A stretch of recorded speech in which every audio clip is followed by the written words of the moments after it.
Time tonight is 6:07 p.m. The date is Thursday, December 8th, and I'd like to call this meeting to order. As usual, please rise for the Pledge of Allegiance. I pledge allegiance to the flag of the United States of America and to the republic for which it stands, one nation, under God, indivisible, with liberty and justice for all. Thank you. So we will begin the portion of our meeting that is the public comment portion. A few things. Those who are here to discuss the Somerset and Pleasant Lane Avenue, if you'd like to forego your public comment, we're happy to have that presentation that the group prepared as part of our board presentations. We have a PowerPoint we can put up, so that is one option, but you're also welcome to make a public comment as well. It depends if you'd like to keep it concise or not, but just wanted to give both of those options for the group.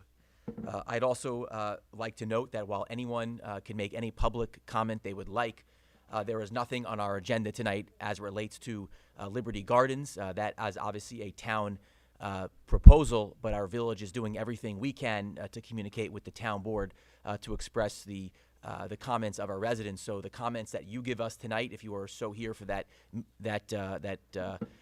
application to the town, we can communicate those comments to the town board and to the town supervisor. We have a close relationship with them, and we're happy to relay that feedback to them. So with that being said, Charlene, do we have a list of comment, or there's a sign-in list? We can start with that list, and then we'll take raised hands. Carol Zacharias? Are you public comment? Come on down. Carol, okay, yes. The presentation is going to come after the public comment. So we'll keep on moving. Thank you. Jack Zacharias? That's also for the, Julia Lavopi? she's the presenter. Anthony Ezzo? And please state your name and address for the record, please. Anthony Ezzo, 180 North Titmus Road, Mastic, New York, 01950. How's it going? I'm here to ask the board to reinstate me immediately as a maintenance mechanic 3 with back pay back to the date I was let go. There was some confusion with what happened, and outside the public eye, I'd really like to sit down with the board, and I really should be reinstated immediately. I have stellar GPS record and more hours and more overtime than everybody in my division during that time here. That's really all I'm here to ask for, and it's gonna go further, and I'm just here to get help, to get this job back through the board that hired me. That's it. Thank you very much, Anthony. All Appreciate right. your comment. Thanks. Thank you. Michelle Brugard?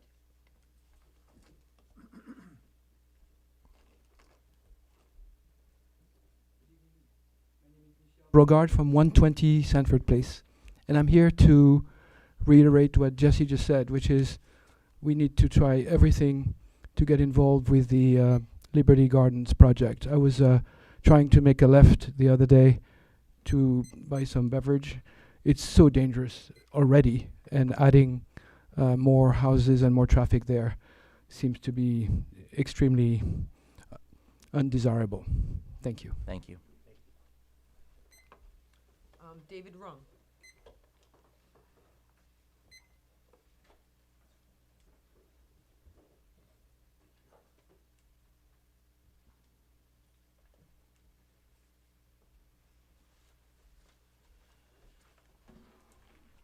Good evening. My name is David Rung, 85 Pleasant Lane.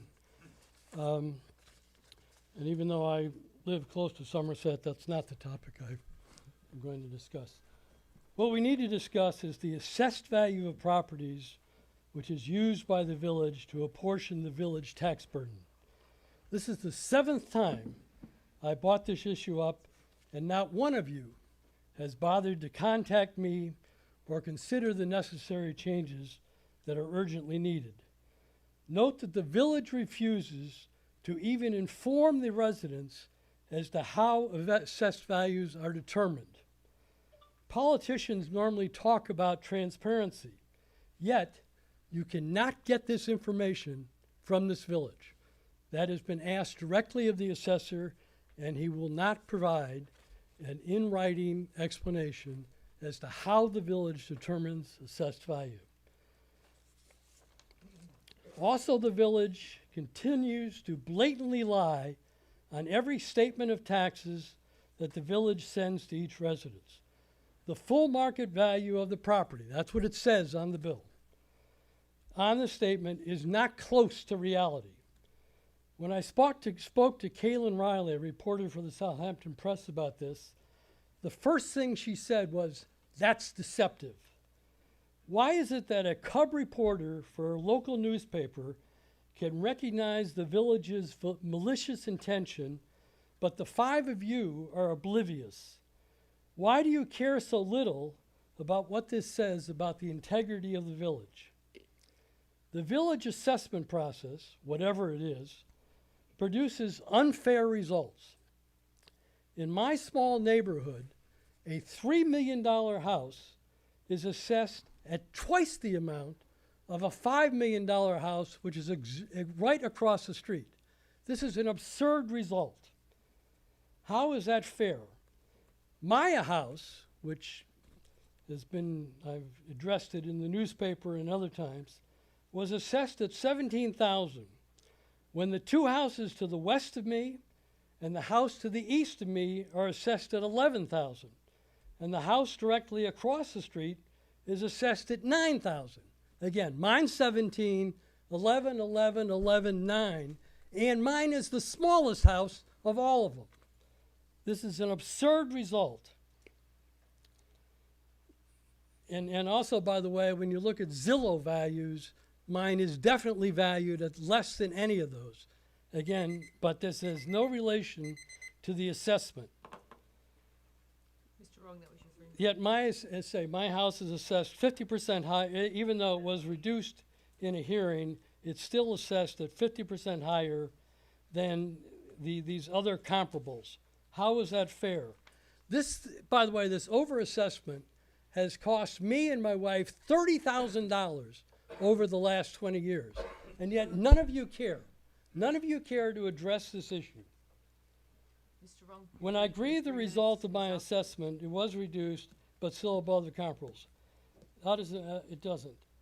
By the way, and here's it. Grievances are heard by two trustees and a village assessor. The two trustees are completely ignorant as to the village process to determine assessed values.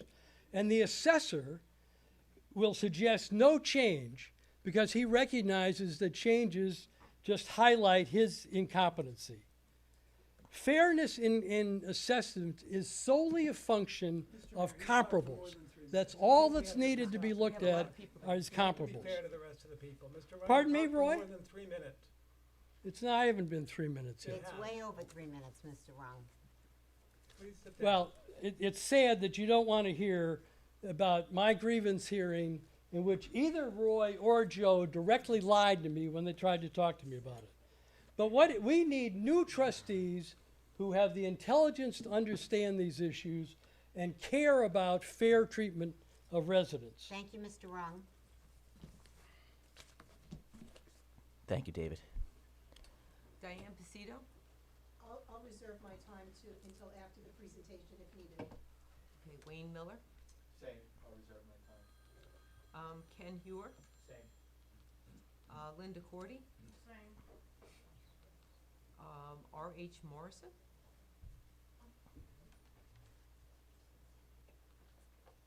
Good evening.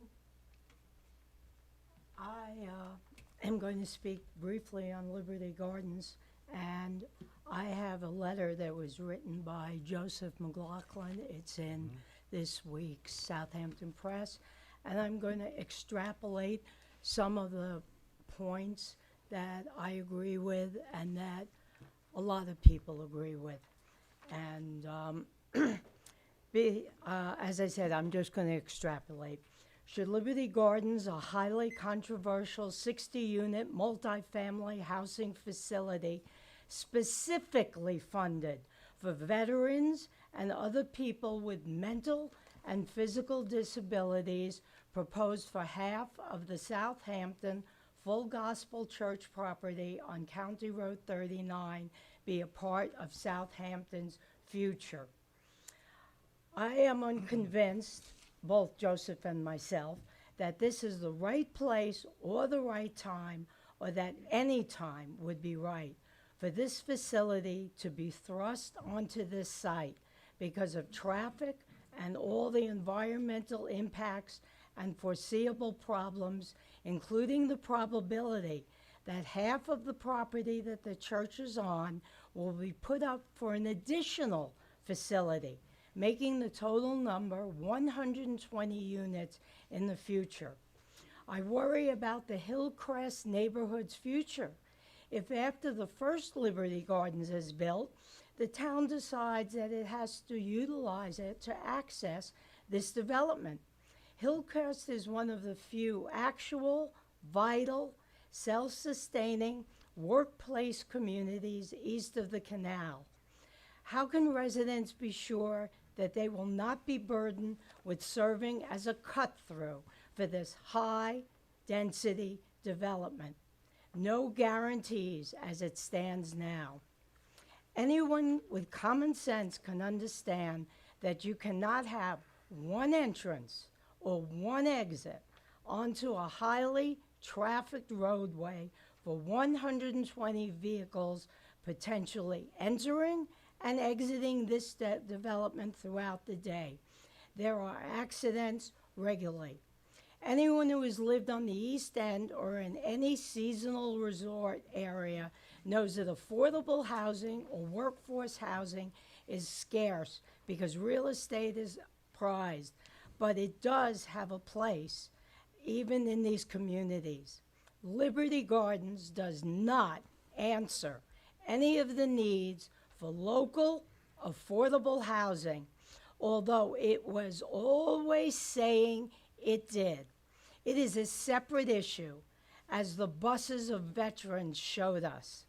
My thoughts are we should not push through controversial, high-density projects and ignore the problems that people in the future will have to solve, and that we should be looking to protect the Hillcrest now. Thank you. Thank you very much.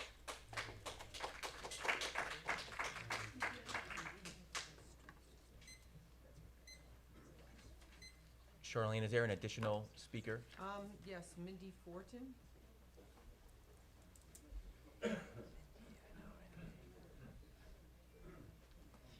Good evening, Mindy Fortin, 190 Little Plains Road.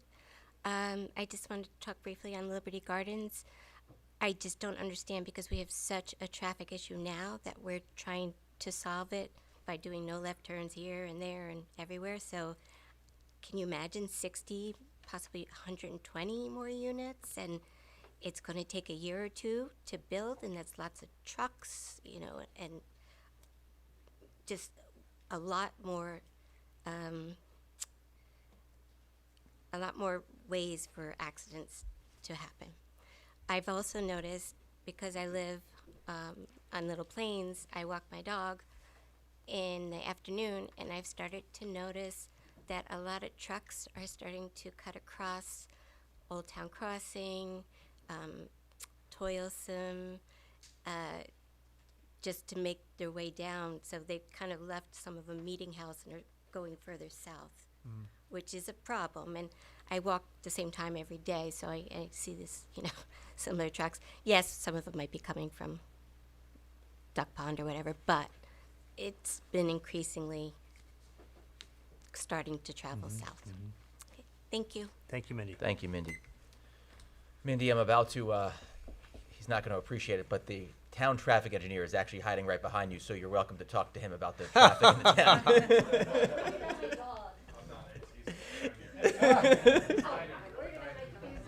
So he would be the right person to speak to about that. I'm trying to read this name. It's a little scrolled Sorry. down. Blenny Hees? Oh, Bernie. Yes, Bernie. Sounds a little familiar.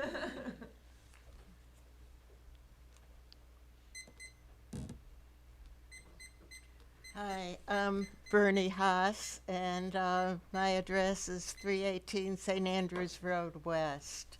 I'm here to talk about Liberty Gardens. Well, Liberty Gardens is supposed to be, it's supposed to help bring in and help the local people that are working here. But however, it's really for anywhere in the country. Most of the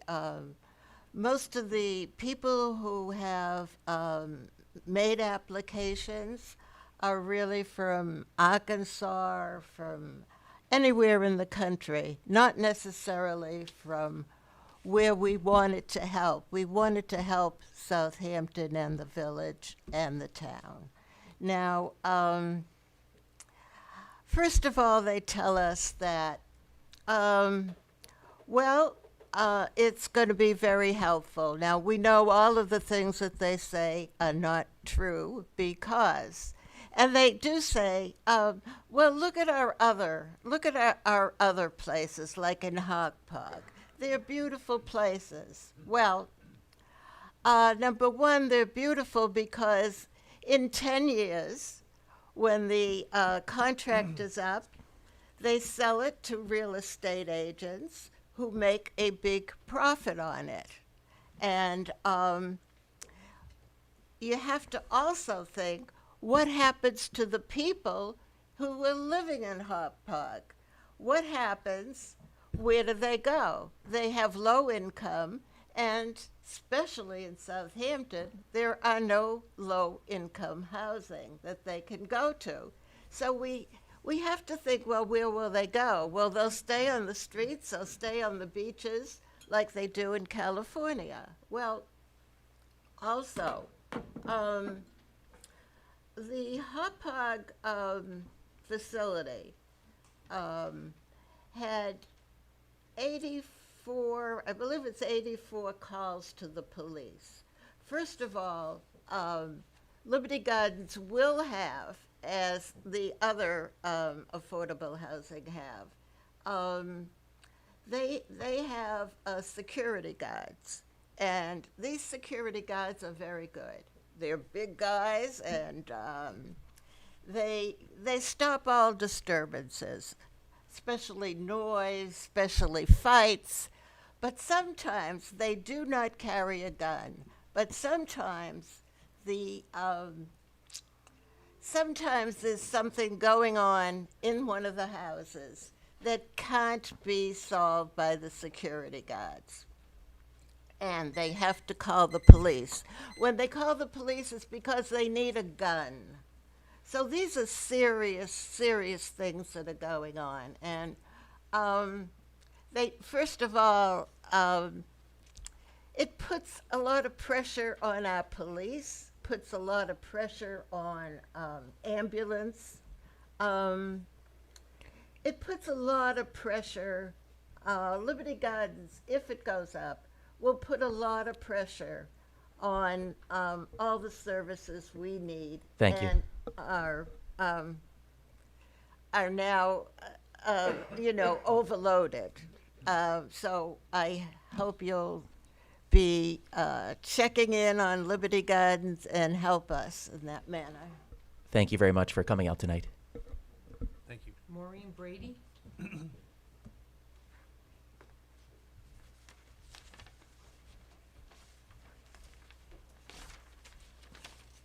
Hi, my name is Maureen Brady. I live in Shinnecock Hills. I have a letter from the town of Babylon written to Jay Schneiderman. Thank you for the opportunity to comment on the application. This is about Liberty Gardens. The application of concerned housing for the development known as Liberty Gardens. Without reservation, we strongly support this application based on our town's experience with the applicant and the development they located in North Amityville. Here's the kicker. Liberty Village has been a welcomed neighbor to our town, providing a wonderful living experience for 60 previously homeless veterans who came to the community looking for a better way of life. Concern provided a wonderful model for others to follow by establishing this community and providing various services that are available to those who live there. When you visit the development, you can feel a strong sense of home that has been established. It is something you really need to experience in person, yada, yada, yada. Thanks for allowing us to comment. Please let us know if you would like to visit Liberty Village. Lunch is on us. So clearly the village is for, what they're saying is for homeless veterans or for veterans. We're not against giving housing for veterans, okay? The purpose was to help local people. They are not helping local people. Personally, I live in Shinnecock Hills. We have one exit, okay? It's near Hardy Plumbing. It's a bear to get out of, okay? I work west. I constantly have to go east, turn around. The speed limit, nobody follows, okay? They're not following it over 39. And as you get closer to the village, they still don't slow down. So I think it's such a security issue, and the accidents along that strip, it's just going to increase because now you're increasing the number of cars. That's an issue that I'm happy to go on record. I know this is the village, but I thank you for the opportunity for talking and giving my 2 cents. Thank you very much. Thank you. Francis Genvis. All right. And I also just wanted to reiterate, we appreciate and we're welcome to we're happy to listen to all of the comments regarding Liberty Gardens. I would just encourage everybody on that topic to also reiterate these comments to the town board as strongly as possible because they are in fact making the decision to do a zoning change. Unfortunately, the village is just an interested party, and we do not have any role in that vote or decision, but we do have a good relationship with the town, and therefore we can communicate this back to them. But I would, again, encourage everybody to reach out to the town supervisor and the town council so that you can reiterate those points to them. We'll also serve as a conduit as well, but best to speak with them. Before my time begins, I'd like to ask, I sent you a memo from the Committee on Open Government which states that you can allow more time at your discretion, or you can allow minutes to be ceded to a speaker at your discretion. Have you made a decision on that? Because I require more than 3 minutes. I don't make that decision, Ms. Genevieve. Who makes that decision? The mayor does. Francis, we afforded David about 4.5 minutes, so you can have that tonight. But we'd like to keep it brief. Much. So That thank means you. that I'll have very little time for diplomacy, so I'm going to have to get right into it. I figured you'd give us a little extra diplomacy with the extra 90 seconds, but I guess I was mistaken. No, the diplomacy might take, I would say, laminate another 20 minutes. But anyway, as far as I understand, the last reach out from this board to the town of Southampton was an email sent by you to Janice Shearer in planning with a copy to Mr. Schneiderman. I spent a week tracking that email at the town, and this is what I found. I want to give you a status in case you were wondering about it. It is being roundly ignored. Everyone has seen it. Jay Schneiderman will not consider reopening the public comment period on this. So you've actually lost that opportunity. And to tell this person, the last person who spoke, to present her comments to the town board is actually inaccurate. The comment period is closed. Can we establish that? It was closed on December 7th, and that's it. So you're in a difficult position now of asking him to reopen the comment period, and he has absolutely no intention of doing that. And I think that all of your feelings that you have an open relationship with him and there's a back and forth, it's belied by the fact that he's ignoring you. And that also what we are asking for here is not an open relationship and emails, sent out into the abyss. What we are asking for are formal letters sent to the town, a paper record that the public can keep track of, because it's the public who's doing the yeoman's amount of work on this application. So let me tell you what else, as a consensus of what the people in the town said. That the village has no standing in this matter. which I'm hearing reiterated here. The village has no authority to speak on this. The village has no authority. Michael Irving established the authority of the village in 2018. Okay. The village has not shown in any way that it would be specifically harmed by the dense, inappropriate facility being placed in close proximity to it. The only people who have any standing in this are Hillcrest, because it's obvious that they're going to be specifically harmed. So now, to go back 4 years ago, Michael Irving clearly stated to the town, he put them on notice, that there could be no change of zone without village approval because a small portion of the property lies in the village. I don't know that anybody here has explored that. The village has been in opposition to any development on County Road 39 and along its borders. That's a very important phrase. Anything that increases intensity. The plan to go through Hillcrest is to the determinant of a long-standing neighborhood. This application offers no community benefits. It's not for local workforce housing, and the village requests the courtesy of inclusion in the process.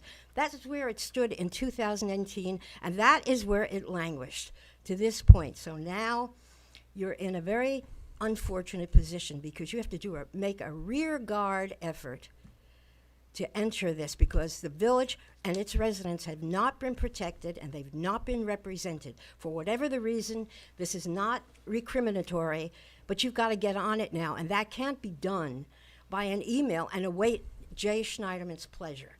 It's very clear where Jay Schneiderman stands on this and where he stands on most issues. So he is not going to give you that the benefit. What remains, in addition to Michael Irving's completely accurate stating of what your position should be, are the environmental impacts of this thing, which have not been examined in any way by the village. They start with the water, the sewage treatment plant, the drain on the services. It goes on and on. The DEIS was not adequate in addressing them. So now you have to assert, on behalf of the residents and the serious impacts of this development, a presence in this process, and that is going to be assertive, adversarial, and expensive. There's no way out of it. Depending on some hand-holding with Jay Schneiderman is not adequate. It doesn't work, and the public requires a record. We're not interested in anybody's relationship with each other. We want what's in the record. What's in the record here? It's blank for 4 years. So you now need a strong legal presence to reassert yourself into the process. Now, Jen Hartnagel from the group for the East End is here doing, as usual, yeoman work, and she can reiterate the environmental problems, and she can take you through the weeds of the end of the secret process. You have, like, in a 4-year process, you have about 4 minutes left when the FEIS comes down the pike. And you actually have to be ready to address this. Or there are very serious consequences for everyone. Now, I understand, I have a record that I have... We actually gave you 5 minutes, Francis. You did, Thank you, okay. Francis. Let me just ask then, is there a file in this village that's labeled Liberty Gardens, where any communications are held, kept for? Is there? Because I have a record the town pulled from me 5 notifications from 2021 Francis, thank through you. this year. Okay, where are they? Take a minute to answer. Where are they? Who do they go to? Who's seen them? Thank you, Francis. Jen Hartnagel.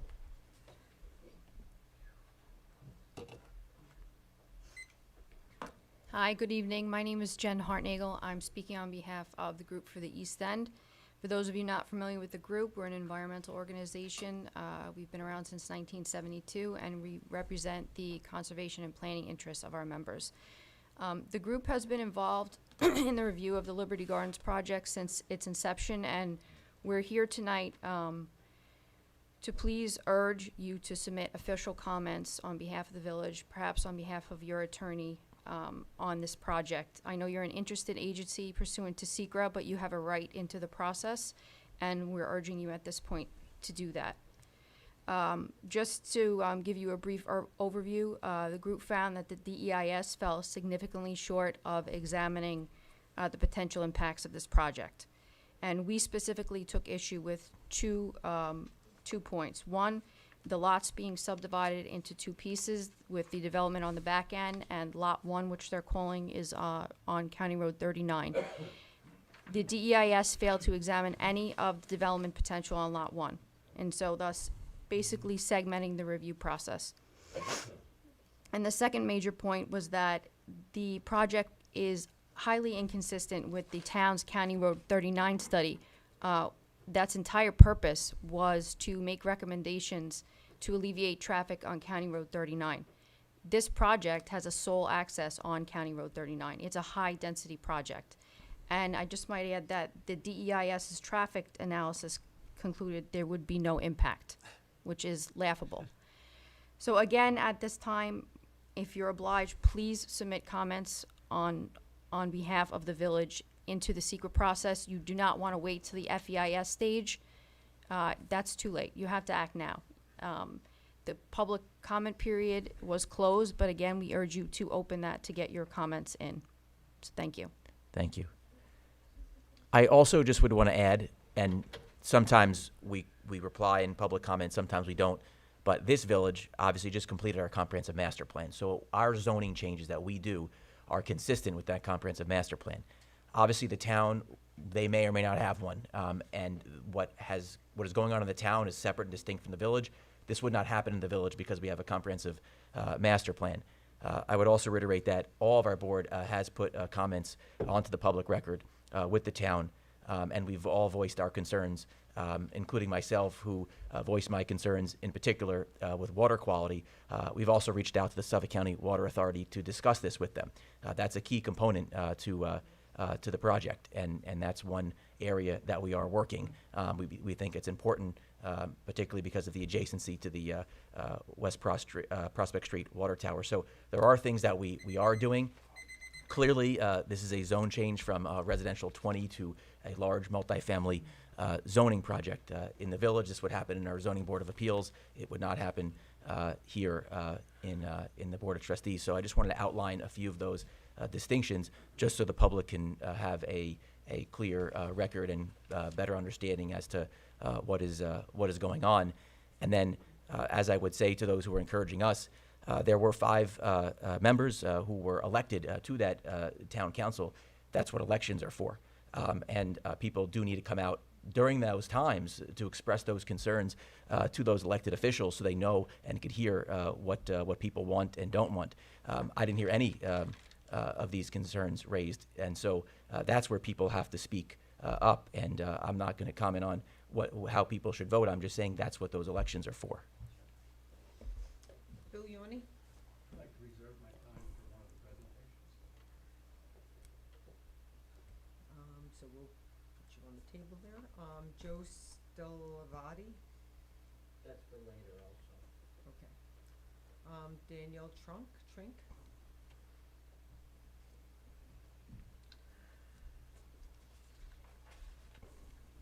Good evening, Daniel Trunk, 106 Miller Road. That is Hillcrest neighborhood. First, I want to thank you all for taking the time to hear this all again, and want to say thanks again for your seeming common sense and your ability to see a wolf in sheep's clothing, which is what this project is. We've put a lot of work into the Hillcrest neighborhood in the last 20, 25 years, trying to make it a nice place to live, and we would not want to see that damaged by an access road to this facility. And that's the main point. I've been speaking to people in the neighborhood, and they all agree we don't want a cut through to there. So we appreciate you all doing some work for us on that. Thank you very much. Thank you very much. Thank you. That's all we have. Thank you, Charlene. Is there anyone else who would like to make a public comment this evening? Anyone on Zoom? Is there anyone on Zoom? Okay, we have one more public comment. Feel free to come up, and then we'll move to our Employee of the Month and board presentations. It's Christine Whitaker. I was just going to ask a question, which you don't have to answer, but just to throw it out there, is that there used to be a second public comment session that was taken away years ago. Christine, maybe speak into the microphone. Oh, sorry. I just had a question to consider, because you sit here at the meetings and you absorb things, and then there used to be a second public comment, and there is no longer, so that if somebody had thoughts after listening to everything, it would seem that that was also helpful. There used to be one. Thank you. Thank you. Okay. I do not see any hands raised. I don't see anyone on Zoom. Okay, thank you. You got shy. All right, we'll give that person a few more seconds, and we'll continue here. So the next portion of our meeting is the Employee of the Month, and we have two Employees of the Month. The first is Tajaya Anderson. She works in our building department as a senior office assistant, and I'd like to read some comments that have been written about her. Tajay has been an employee of the Southampton Village Hall for a total of 10 months. During this time, she has played an integral role in every single department: tax receiving as Danielle's summer tax assistant, the clerk's office assisting with the busy beach permit season, the building department where she originally started as an office assistant during the busiest times of the department, and as the only notary in the building department. So we can all agree that she has continuously displayed professionalism and outstanding support during her tenure. So I wanted to thank Tajay for her hard work. I was very lucky to have met her about a year ago or so at an outside event. I noticed that she was working probably the hardest out of everyone at this event, and I felt compelled to try to bring her into Village Hall due to her hard work. So she's somebody who we sought to bring in, and we were very happy that she was able to join us here in the village. I'll continue with our second Employee of the Month, and that is Stephen Elliston. He's a member of our highway department, and he is a heavy equipment operator. And he was nominated by Corey Sweezy, who's a supervisor. And on December 1st at 8:42 a.m., the village police department called about a tree down across the road of Cameron Street. Steve volunteered and cut down the fallen tree. When we were without a tree trimmer, who was out, unfortunately, by doing this, Steve saved the village a lot of money, a lot of overtime, not having to outsource the work to an emergency removal. Steve went above and beyond his duties, and along with the crew, the tree was taken care of by 12 p.m., allowing the road to be open for safe travel. Steve and the crew of Andrew DiStefano, Brian Darche, Nick Cogan, Josh Bard, Kyle Robinson, and Brendan Rack all did a great job. So that is from Corey, who's Steve's supervisor. And I'd also like to say with Steve that I've had the opportunity to meet with him and to work with him, and he is what this village is about. He's the type of person that does a lot of work behind the scenes. I remember how hard he was working this past winter when we had the blizzard, and he's just the type of person that works very hard behind the scenes, doesn't ask for a whole lot, but he's been there. He's a highway department veteran, and we're very lucky to have him on our team. So thank you and congratulations both to Tajay Anderson and Steve Gummer Elliston. So those are our two Employees of the Month. We now have a few board presentations. We'll get to the Somerset one next. But Somebody on Zoom. Yeah, there's someone on Zoom. Okay, we'll let one more person in for public comment. Again, you could state your name and address, and then we'll go right back to our board presentations. Okay, just a moment, please. I want to make sure this is working. Are you all hearing me? Yes. Yes. Okay, hi. Thank you very much. My name is Amanda Grove Holmain. My husband Rob and I live in the village. We have for 20 years on Bishop's Court. I'm here to urge you to remove the temporary roadblock of Somerset at McGee immediately and permanently. I am alarmed by the crippling traffic burden you've placed on us by closing Somerset. It's created new and dangerous driving patterns. On Bishop's Court, we've experienced property damage and near collisions due to increased traffic on our steep blind turn. Closing Somerset was premature. Even some Somerset homeowners have already appeared before you, urging that the barricade be removed on the basis of safety and emergency response. I believe closing Somerset constitutes the usurpation of a public street for the benefit of a few and the detriment of many. It's fundamentally inequitable and cannot be easily defended legally. And I say this as a former real estate attorney. Moreover, you erected the barricade in a secretive and covert manner without notice or a public comment period. To add insult to injury, you put up the barricade and commissioned a traffic study during one of the quietest times of the year. This means the results of that study will be skewed, and the timing makes no sense unless you didn't want to know the truth. The seeds of this plan were sown, I understand, during the summer when the Somerset owners gathered for teas and parties and handed out petitions. That was the time for due diligence on your part, when you should have sought input from us. All residents experience traffic problems in Southampton Village, not just those on Somerset, and it was obvious where Somerset's traffic would go. You spent money on police barricades, traffic diversion, and a flawed study, all to appease a select group of homeowners. While I am sympathetic to their traffic burden, we had one already of our own. Let me reiterate for the record, we already had heavy traffic on Bishop's Lane, especially during the summer from 4 to 7. Now we have a nightmare that will only increase exponentially during the summer. You did not take empty streets and fill them. You removed the traffic from Somerset and the headache from all its owners completely and gave it to all of us. How is this fair? Plus, our streets are older, narrower, and without curbs. If we reverse this scenario, would you close Bishop's Lane and give Somerset all of the traffic?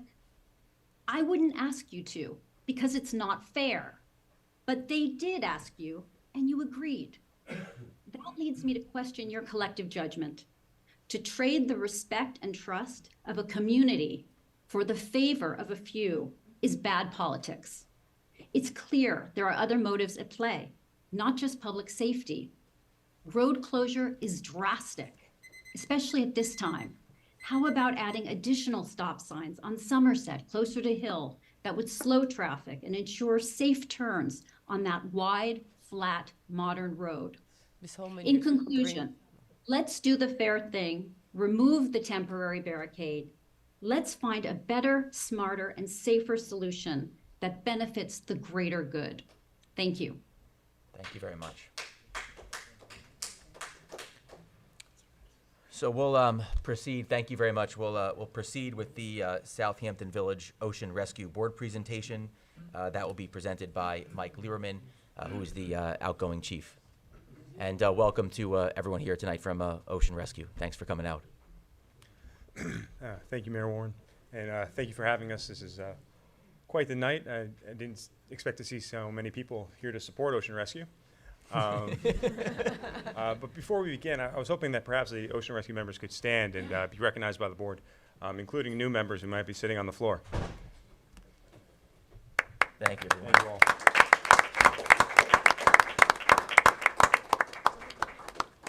So we're here today just to really kind of give you an update, to remind some of you, and a lot of you I haven't engaged with personally. I don't think a chief has presented to this board in roughly about a year. An update as to who we are and what we're doing and some of our accomplishments, as well as some of our limitations that are, for the most part, every organization in its infancy has to deal with. So we have a little PowerPoint that we're going to go through that has a lot of color and pictures, and will hopefully be a little bit more lighter than our previous conversations. So let's begin that. Maybe. Okay, so, well, luckily I'm used to presenting without PowerPoints. We have roughly 50 active members. 15 of those are on our jet ski squad, and we'll get to the jet ski, but thank you in advance. And maybe this slide will play?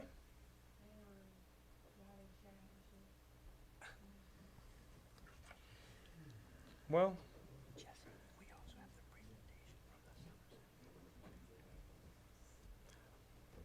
I'll continue then. So while our first slide demonstrates who we are and the amount of participants and the role that we are serving in the community, our second slide discusses what we're doing, as in with trainings, and we have drills.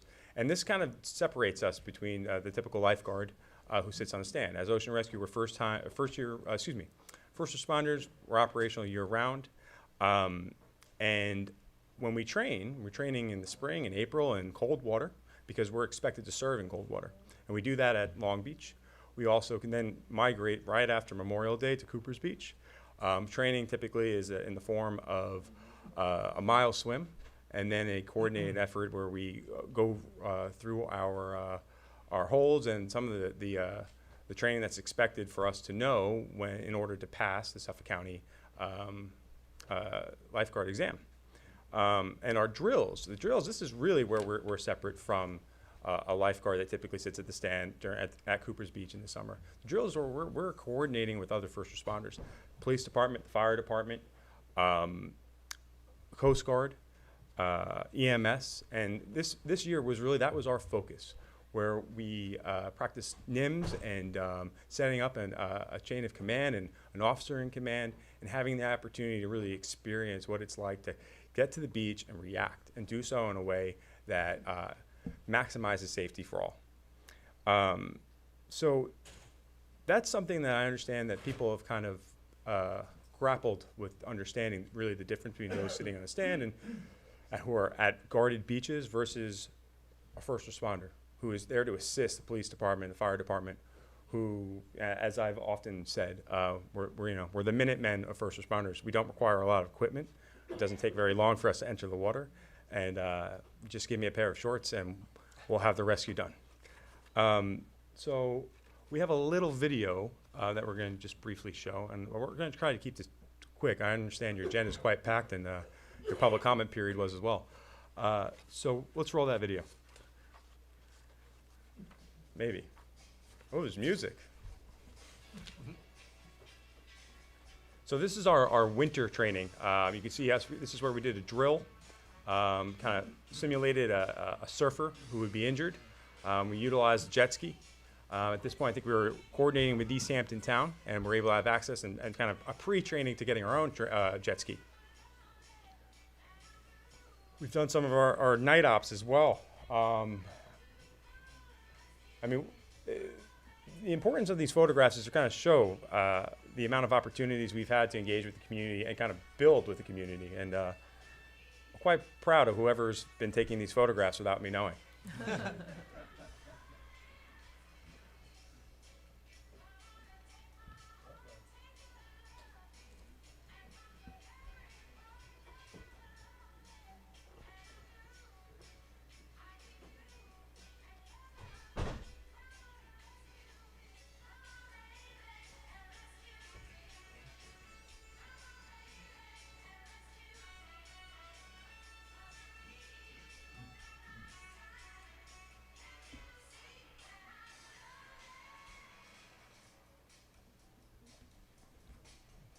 Thank you, Alex. So as first responders, we also have taken on a secondary role, and that's supporting community events. So while we've been present at several high school beach events, the surf session with Surf Rider, the Moonlight Plunge, Surfers Healing, while it took place beyond the borders of Southampton Village, was probably the most heartfelt moment I've ever had in my life. To be around children who are autistic and having this experience in the water and giving these families an opportunity to really feel that the community is supporting them was, that was my chief moment. We always have that moment. As a mayor, I'm sure you felt this as a board, where you recognize why you're doing this, and that was for me during Surface Healing. So thank you for giving me that opportunity. And lastly, the polar bear plunge, which, as you hopefully will all be there on Saturday, because we will be. Mayor Warren, can we count on you? I'll be there. Gina? Gina's like, no way. Okay, so with that, while we've supported the community, you've also supported us, and you've given us a lot of equipment this year. That Tahoe, the jet ski, this has really increased our range, right? I mean, we were able to do our first Smile event, right? This is a 1 mile swim, which having that jet ski allowed us to really close the gap for a half-mile course that we couldn't have as easily guarded. And because of that, it's really given us a larger range. And it's allowing us to expand our reach. And thank you for that. Now, obviously, with all this wonderful equipment, there are issues that come with it. So all that was the good news. The issue that we're really facing right now is just where our equipment's being stored. So we have our Tahoe at the old ambulance barn. We have the Polaris at Cooper's Beach. We have the jet ski with the fire department. We have the trailer somewhere in between all these three places. And in order to get that jet ski in the water, it's a team effort of coordinating between someone picking up that jet ski, bringing it to Cooper's Beach, transitioning it from one trailer to another. You can see how that can be quite cumbersome. For a training, it could typically increase the training time by an hour. Especially on the shoulder seasons where we have less daylight, we're spending an hour just trying to get the jet ski to the beach to then get it into the water. So that's one limitation, and that's just for training. So as you can imagine, for deploying the jet ski in the case of an emergency, it's not really practical at this time. And an example being, we did a training in February of last year where we had a swimmer in the water who was in distress, and a call went out with the fire department, and I think it took 16 minutes in total from the moment the call went out to when that individual was brought to the beach. We deployed a jet ski in that scenario. We also had a swimmer reach the swimmer in distress. But if we can complete that in 16 minutes, it gives me a lot of hope that we can answer the call that's needed in this community. But if it takes us an hour to set up a jet ski, to make sure it's properly stored, cleaned, maintained, and then operational so that we can then get it on a trailer to then deliver it in the ocean, that's a different conversation. So while I'm not here just to necessarily point out the problem, I also obviously want to work with you to figure out the solution. We need some kind of temporary solution that I think that we could probably figure out quite easily and at a lower cost. But obviously having the equipment where it's going to be accessed and needed at the beach is probably the most significant thing we could do. But we also need a permanent solution. Now, we're lockstep with Matt Weeks. We've met with him. We're in agreement that full support of one another. And we've really kind of bridged the gap between, yes, the Cooper's Guards, Matt Weeks, for all of you who don't know, Cooper's Guards, as well as many of the other first responder units. And as Matt expressed to me, he's not here in the off season to advocate for how we can kind of merge. And I said to him at that time that I would take up that responsibility to speak with you and try to think, well, what would a lifeguard station worthy of Cooper's Beach look like? How do we do that? And I think of what Georgia has.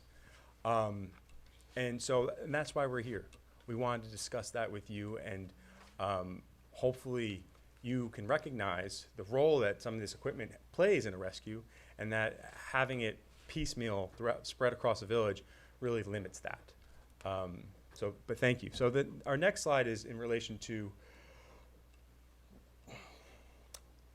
a recently passed law at the state level, the green lights. This obviously also plays into the role of being able to get to a victim. Now that it has passed at the state level, the village has the obligation to also pass a similar law to enable us as first responders to have access to green lights and then put it on our vehicles. So that is our secondary request. And our final request. Our last slide is two of our most recent, oh no, sound isn't gonna work. Darn. So a lot of our our members are also students. They're in college or university, so they couldn't be here grown tonight. so much in my personal But they wanted to say life. hello.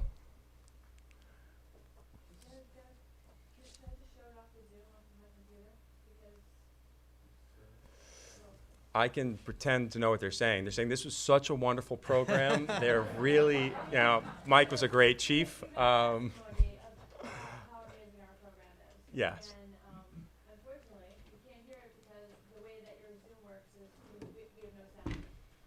Thank you, Alex. So Alex is also coming out of the voice of two of our most recently certified lifeguards. Let's see if this one works. If it doesn't, I will. I joined and started training with Ocean Rescue in July, and with their help I was able to pass my ocean lifeguard test in August. Not only do we train for our lifeguard test, but we do really cool drills to help us protect our beaches in case of an emergency. This group is a team of hardworking individuals who truly love the ocean. I trust them with my life, and they are another family to me. I'm proud to say that I'm a part of the Southampton Village Ocean Rescue. Thank you, Chloe. Well, that's all I have, and I appreciate you taking the time to speak with us, and I'm glad we had such a strong turnout from the whole community to support Ocean Rescue. Okay, thank you. Thank you, Mike.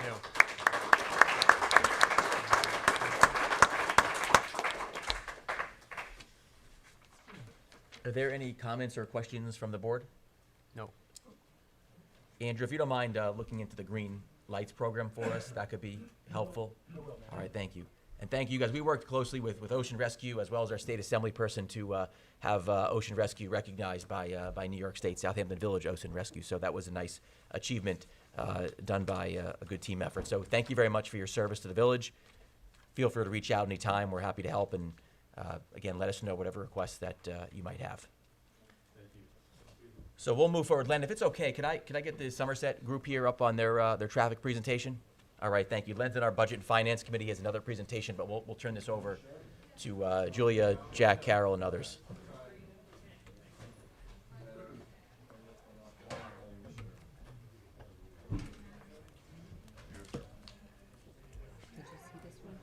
No, I haven't watched it yet. It's really I heard it's really good.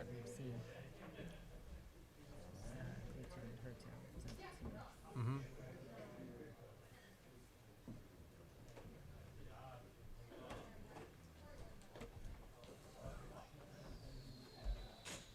Oh, there's the truck that's turned over.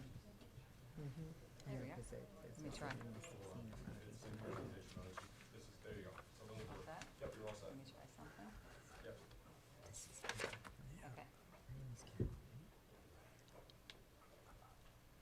All right. Good evening. My name is Carol Zacharias, 160 Somerset, in the beautiful village of Southampton. Thanks for your time. We hope to move through this pretty quickly. We just want to bring it all together. A lot of conversations have been going on over some period of time, and we want to just put a period at the end of the sentence so you all can take on the difficult job. Let me start out by saying, though, what we're not talking about. We're not talking about traffic. What we're talking about could happen with one vehicle, as you see here on the screen. It could happen with any number of vehicles. What we're talking about instead is road design, a very exciting topic of road design, and particularly road design at two particular streets in the village. One street, Somerset, the other street, Pleasant. Specifically, these two roads have three 90-degree blind sharp curves. Three 90-degree blind sharp curves. It's the way it was. It was originally designed this way in 1974. There are reasons for it, which we can go into, but they do have these curves. Next, the second thing to note is the squiggly little line with the curve, the northern end of Somerset, that connects up to McGee. That was not in the original. That was not in the original 1974 design. It was added, frankly, later on in the discussions as Broadlawns, as it was known, development was developed. The use of these three blind 90-degree curves as part of a thoroughfare or a cut-through that takes you through to McGee and then the highway goes way beyond the design of these three curves in this road. It goes beyond the original design. It goes beyond the curve's safety capacity. And that's our problem. So if you take a look at the next slide, which is a map of the particular area, I hope. Yeah.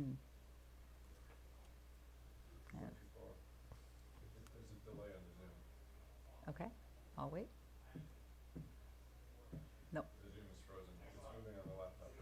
dear. All right. Are you gonna do it? You gonna go back, or me? I'm on the slide that you want to be on, but it's. Oh, is it a delay? Okay. Sage, anything we can do about that? All I can see is traffic rules. Okay. That's what Wow. that's not what I'm showing. Okay, well, that's not gonna work. All right, let's do it manually. Too bad. All right, if you take a look at slide 5 in your presentation, which I believe you got in front of you, if you don't, we have extras, you'll see the layout of a whole set of streets, a whole block of streets in the village. And there are red lines on that slide 5, and there's 3 curved lines on that slide 5. If you look at those lines, you will see one thing we can draw from Sesame Street. As Sesame Street says, one of these streets is not like the others. One of these streets doesn't belong. Can you tell which street is not like the others? And the answer is Somerset. All the roads that you see coming off of Hill are straight lines, be they Bishop or Corrigan and so on. They are straight lines. Somerset and Pleasant have 3 blind 90-degree curves, right? They are different. They are unusual. They are unique. And the reason is what happened with that connector by creating a thoroughfare. It is inconsistent with the original safe use for which these curves were originally designed. It's created a now well-established set of safety risks and accidents, and it's already endangered our community. It is not a danger on our streets. Everybody's got traffic on their streets. It's not a danger for us, in a general way, the way it is for all the other streets. Unfortunately for us, we are stuck with 3 blind 90-degree curves, right? We have outdistanced and outused these streets. This curve is a known defect in a design. We have stretched it way beyond its use. One truck going around one corner can end up in someone dying. We have got to correct the use. Spiro's going to be talking a little bit about the safety issues, and then we're going to wrap it up. Spiro? Thanks, Carol. Thank you. Yes, there are the curves and the straight lines. And as Carol said, Jack Spiro Zacharias, 160 Somerset Avenue here in our beautiful village. As Carol mentioned, those curves are really the killers, and literally they will be killers if we don't take dramatic action to address them. And really, it is one of those. Oh, we lost the slides again. Sage, you have this? Yep. We have hard copies here. Super. Okay, fantastic. Thank you, Bill. Perfect. Thanks so much.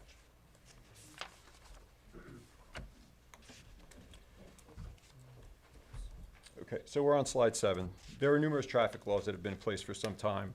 We'd like to thank the board for taking all of these incremental actions that we'll see on this slide, including the more recent street closure. Unfortunately, the earlier efforts were unsuccessful. There was rampant speeding and aggressive driving on Somerset Avenue and Pleasant Lane, and it required constant, costly, and resource-diverting enforcement, which was also not sufficient to deter those habits. On slide 8, what you'll see is that no amount of signage or enforcement has reduced the risk, and that's what we're here to address, is the risk. Even the massive Times Square style lighted sign, right, that blinked, right, that said no traffic on it, that was recently up on the southern end of Somerset Avenue for weeks, was ignored dozens of times per day. Motorists routinely drove north, ignoring the most conspicuous sign ever placed on Somerset Avenue. It has now been replaced by a smaller traditional sign, which is also routinely ignored. Signage of all types is proven futile. Incremental approaches are not effective, as we know. If we can get that in presentation mode, that'd be great. Thank you. Thanks. So clearly we have speeding. In these photos, you see burnouts and donuts in the middle of Somerset and Pleasant, right? Clearly we have rampant violation of weight restrictions. You see the 10,000-pound weight limit is ignored numerous times each day, as evidenced in these photos. The overweight dump truck almost struck those 2 pedestrians walking their dogs. When confronted by the pedestrians, as seen in this photograph, the driver boasted that the truck weighed over 15,000 pounds, right? The weight limit is posted at 10,000 pounds. These photos were taken this fall. And you might say, other streets have speeders. Other streets have stop sign runners. Other streets have weight limit violations, and they all do. But Broadlawns has consequences, and that's what's different here. If you look at slide 9, you'll see the consequences that we've evidenced. We've had many accidents. It's not just the traffic laws are being violated many times a day. The resulting incidents are harrowing and life-threatening. As Carol mentioned, we're not here about the traffic per se. We're here to talk about the unmodifiable road design with multiple 90-degree curves. The current street layout with the opening at South McGee is dangerous by design. If you look at slide 10, you'll see what you get. A likely combination of speeding and weight limit restriction violation, which is this overturned vehicle, which was clearly grossly overweight. You've seen the videos of the accident scenes and the resulting confrontation. Right, the resulting confrontations, this is not the only one. This was one from November 9th on slide 12. And I draw this to your attention because this truck driver threatened violence against these residents after nearly hitting them and their dogs. And when threatened with physical violence, this poor father said to the truck driver, "Are you going to beat me in front of my son?" His mother, the boy's grandmother, is here with us tonight. Put yourselves in that position. This has to be stopped. You have the ability to stop it. The next slide shows other incidents this fall on the same racetrack design road that we have, right? We have a racetrack in our neighborhood. That's the way that was designed. It was designed in a racetrack oval. You cannot open it on both ends. We get the consequences that you've seen here on the screen. Most importantly, we have an actuary, Julie LaVolpe, who's speaking next. She took these measurements on slide 14, right? And these were taken after peak season, right? These were taken after peak. These were taken at the end of September, right? There are 360 vehicles traveling southbound in the average hour, right? During rush hours, right? That's over 1,000 vehicles in the afternoon, right? The more vehicles you have, the greater probability of an accident on those blind curves. And this only represents southbound traffic, right? And you'll see, right, those 1,000 or so vehicles in a typical afternoon, the vast majority of them will go right onto Hill Street. But you gotta figure about 10% are gonna go left. So you're still gonna have 100 vehicles a day in the afternoon making a left onto Hill Street. We didn't measure which way people go at the end. It was Julie doing it by herself at the top of Somerset, right? So we know that southbound traffic creates a lot of issues onto Hill. And finally, we're not here to advocate for or against the new aquatic center. Should it be built, we'd expect to see a substantial increase in the northbound traffic, right? The ones traveling up to the aquatic center from the western parts of Southampton Township. We haven't forecasted the estimated volumes yet, but you can see by looking on the specifications on the screen for slide 15 that we know would be very impactful with 170 parking spots, 2 pools, 2 meeting spaces, and 3 fitness rooms. So with that, our community is being severely impacted. This is not a nice to have for us. This is a matter of risk to human life. This is not a matter of inconvenience. This is not a matter of property value. This is a matter of one of those trucks rolling over onto a stroller. And that's why this is different. Thank you. Thank you. All right, so I'm going to turn it over to Julie. I just want to point out, if you take a look at slides 17 through 19, you'll see how we got in this mess, and that's how it can tell us how to get out of this situation.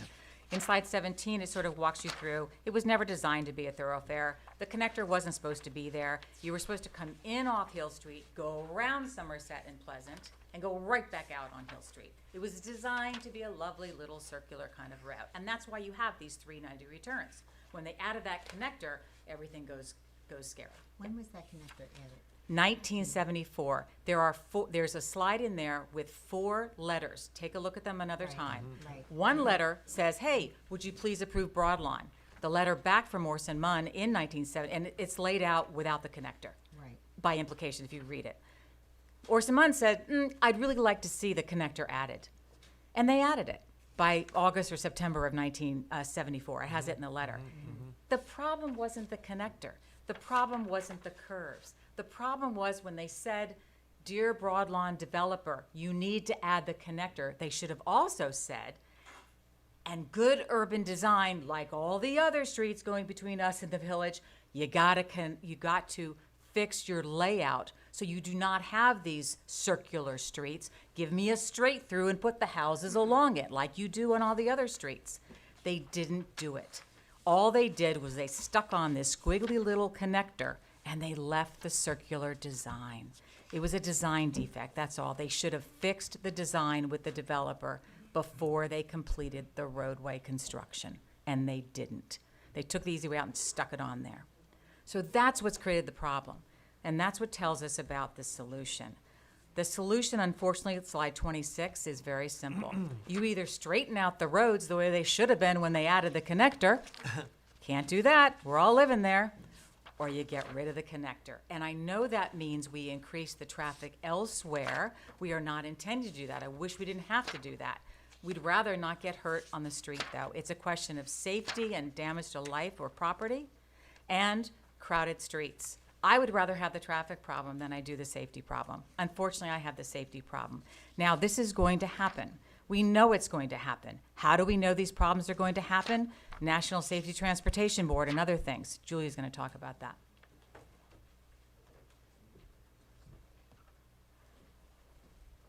Good evening, Julia Lavopi, 70 Pleasant Lane. Okay, there are many organizations whose mission and purpose is to study the hazards and conditions that impact safety on our roads and streets. The research is extensive. While the underlying analyses are technical and complex, the findings are intuitive and support what we have been discussing here tonight.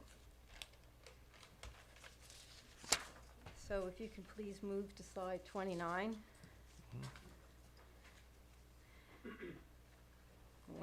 Okay, you can look at slide 29. Okay. So the National Transportation Safety Board concludes from their research that the relationship between speed and crash involvement is affected by many factors. One such factor is roadway characteristics like curvature. Well, we have 390-degree blind curves in Somerset.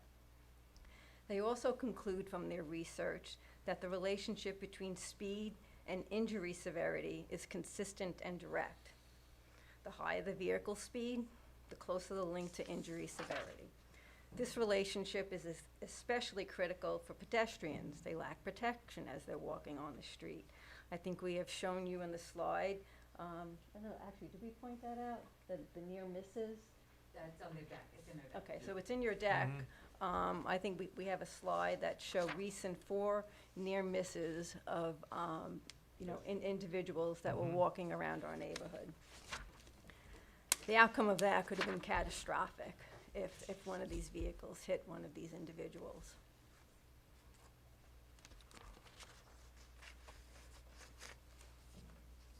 Okay, slide 30. A study from the AAA Foundation for Traffic Safety. If you look at the graph, the study concludes the risk of severe injury and death in relationship to impact speed. As speed increases, the risk of severe injury and death increases and at a greater rate.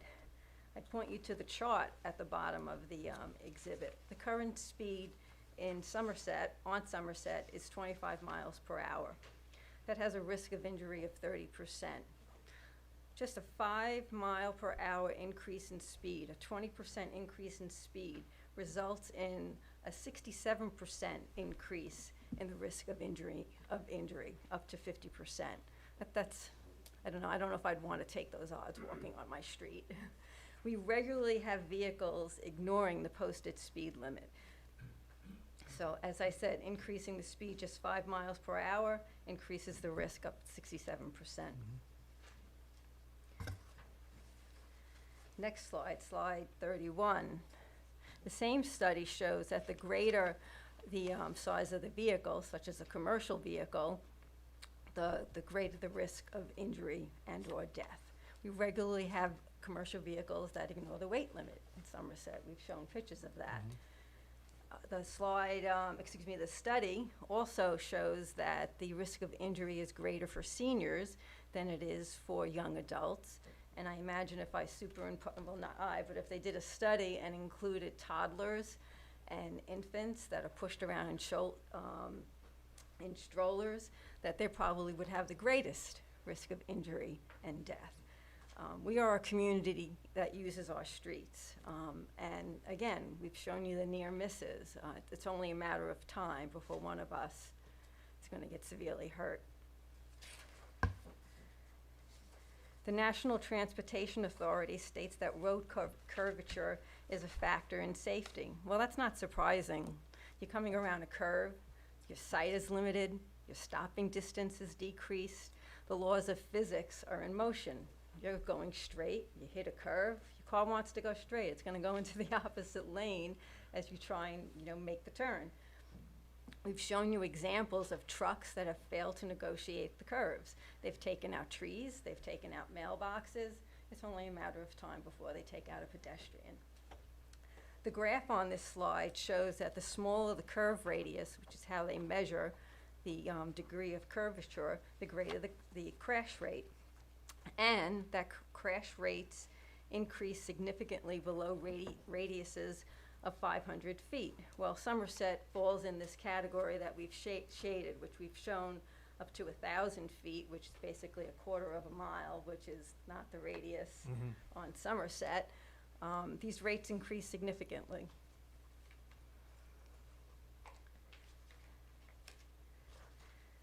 On slide 33, this is just to give you a visual of how sharp the curves are on Somerset. 90 degrees, and then you compare to a large curve radius, pretty flat, and a small curve radius, pretty sharp. And again, that takes you to the lower end of the graph on the previous page, where the rates are most significant.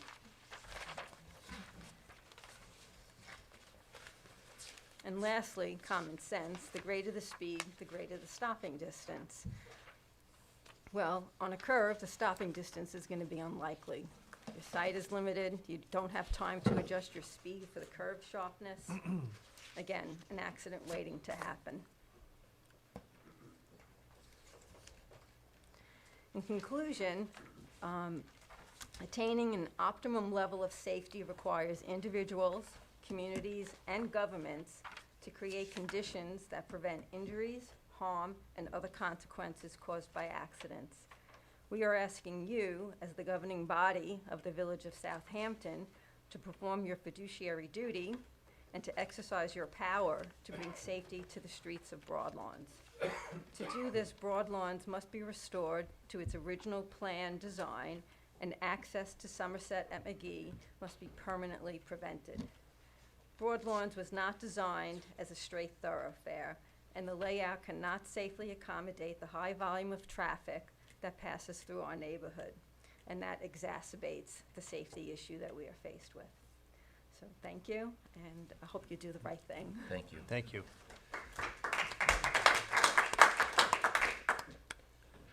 Thank you very much, everybody, for the highly detailed and thorough presentation. I can speak for the entire board. We're all extremely impressed, especially when you started with the car counts, the charts and graphs from various automobile and other safety organizations. So thank you very much. I was wondering, for a later date, you can tell what your background was, but I'm very curious as to what the background is. Well, I have one question, actually. I guess, but one question. Sure. So actually used to work at the Department of Transportation, and in Massachusetts there is a Volpe National Transportation System Center. And I'm just curious whether, okay. But if this helps our case, we'll come. Thank you very much. Yes. Thank you. Okay, we'll move forward with our next board presentation. That's Len Zananti from the Budget and Finance Committee, and that's regarding the procurement policy recommendations. Thank you very much. I'm Len Zananti, the chair of the Village Budget and Finance Committee, and I'd like to wish everyone here a healthy and happy holiday season. Thank you, Len. And to you. Thank you. In my effort to spread holiday cheer, I'd like to talk about procurement. The Budget and Finance Committee is composed of Dane Neller, Rosemary Dios, Ed Moneypenny, and James McNaughton. In our last meeting, which was November 28th, we reviewed certain issues regarding village procurements and have decided to recommend in our advisory role to the trustees a set of reforms for the board's consideration and adoption. Based on our experience, these reforms represent best practices in government procurements nationwide.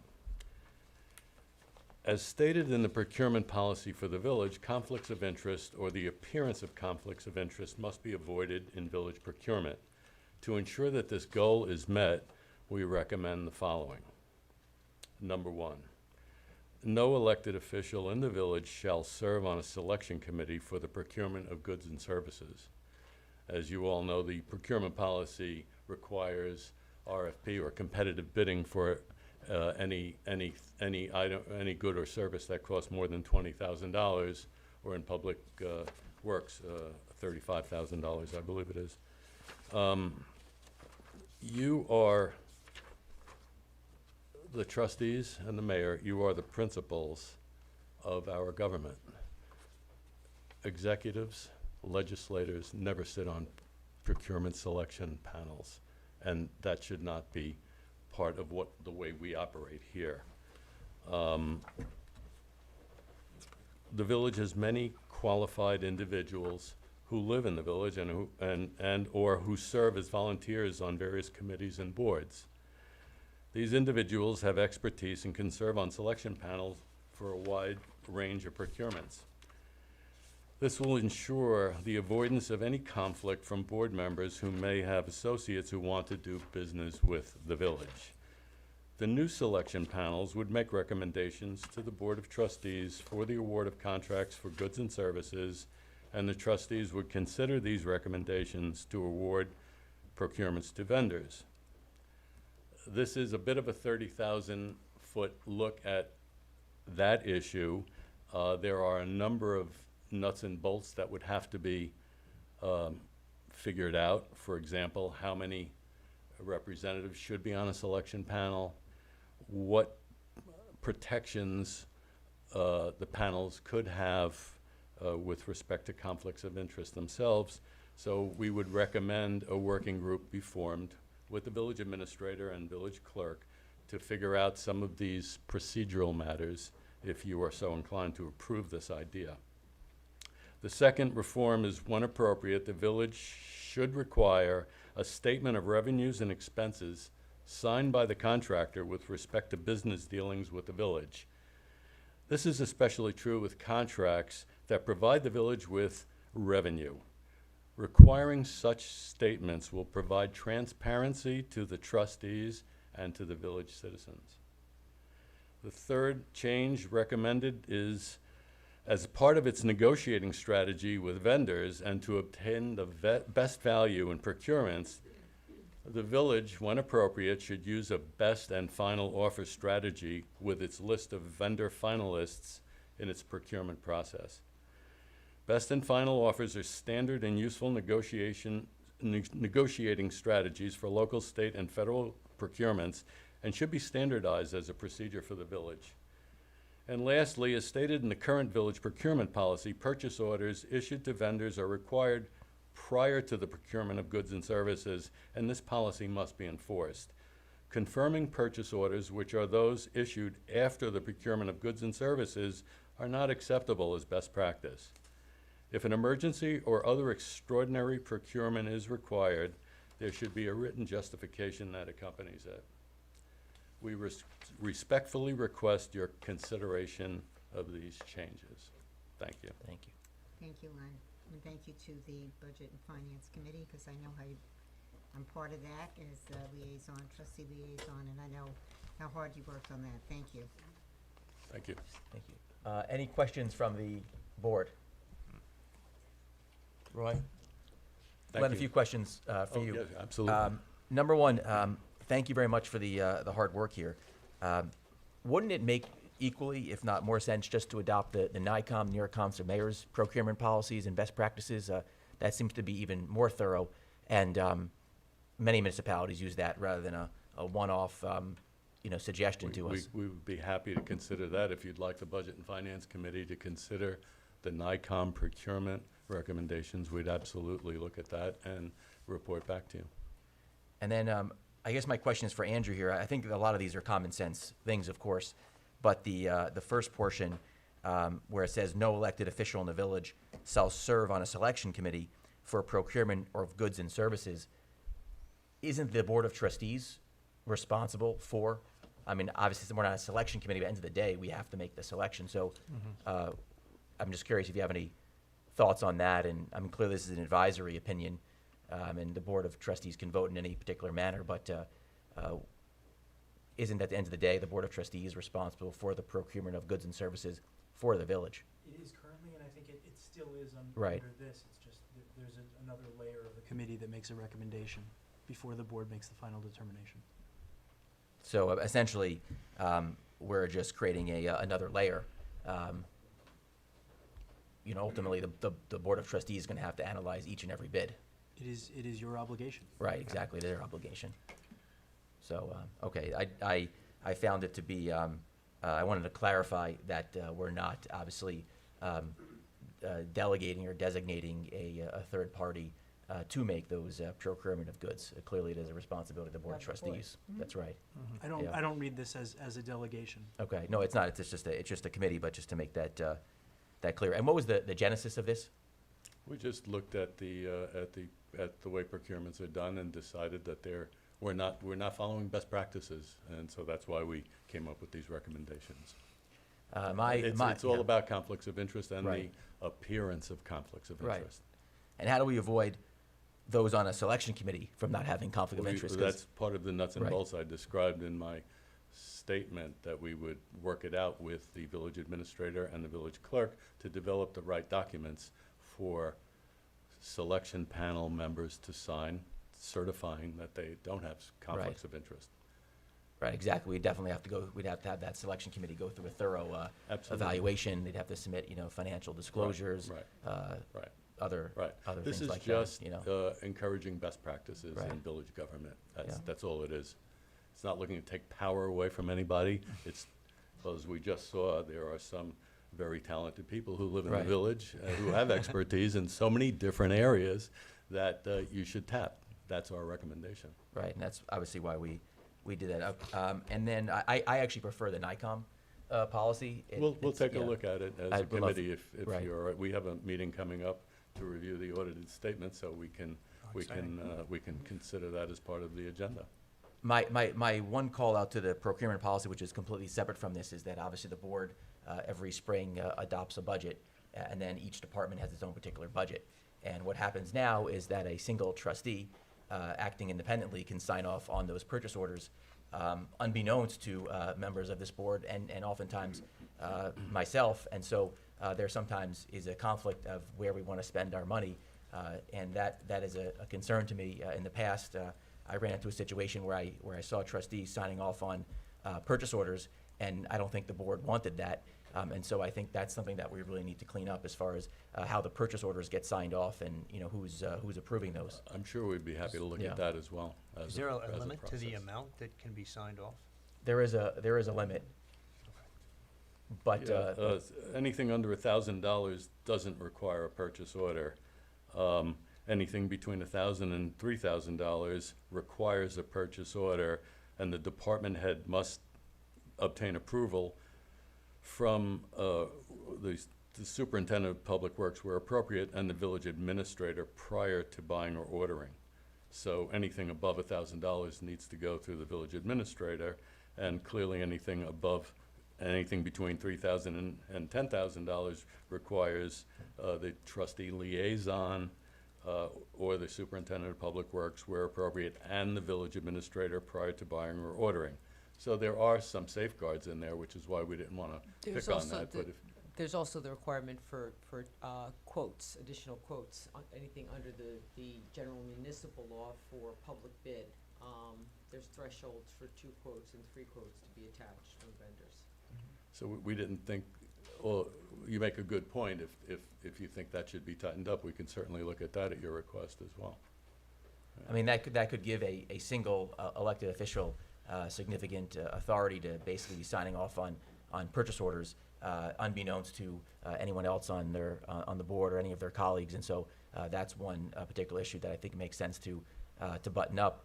So maybe that's another thing that Is the that budget addressed finance. in the NICOM recommendations, or you don't know? I don't think so, but I think Okay. that's something that the village does. It just seemed, I've always been thinking about that. Really since the moment I was elected, I thought that was just a bit, I don't know what other municipalities do, but it was a bit unusual. So that to me is also a concern. Yeah, we're just looking for best practices here, and to protect you and to protect us. Right. Okay. Thank you very much. Thanks, Len. Thank you. Excuse me. We have an additional board presentation. That is to amend Village Code, Chapter 65. That's presented by Jeff Broadley, Chairman of the Board of Architecture Review and Historic Preservation. I'm not sure if Jeff is with us I think right he was now. going to be on Zoom. Okay, thank you.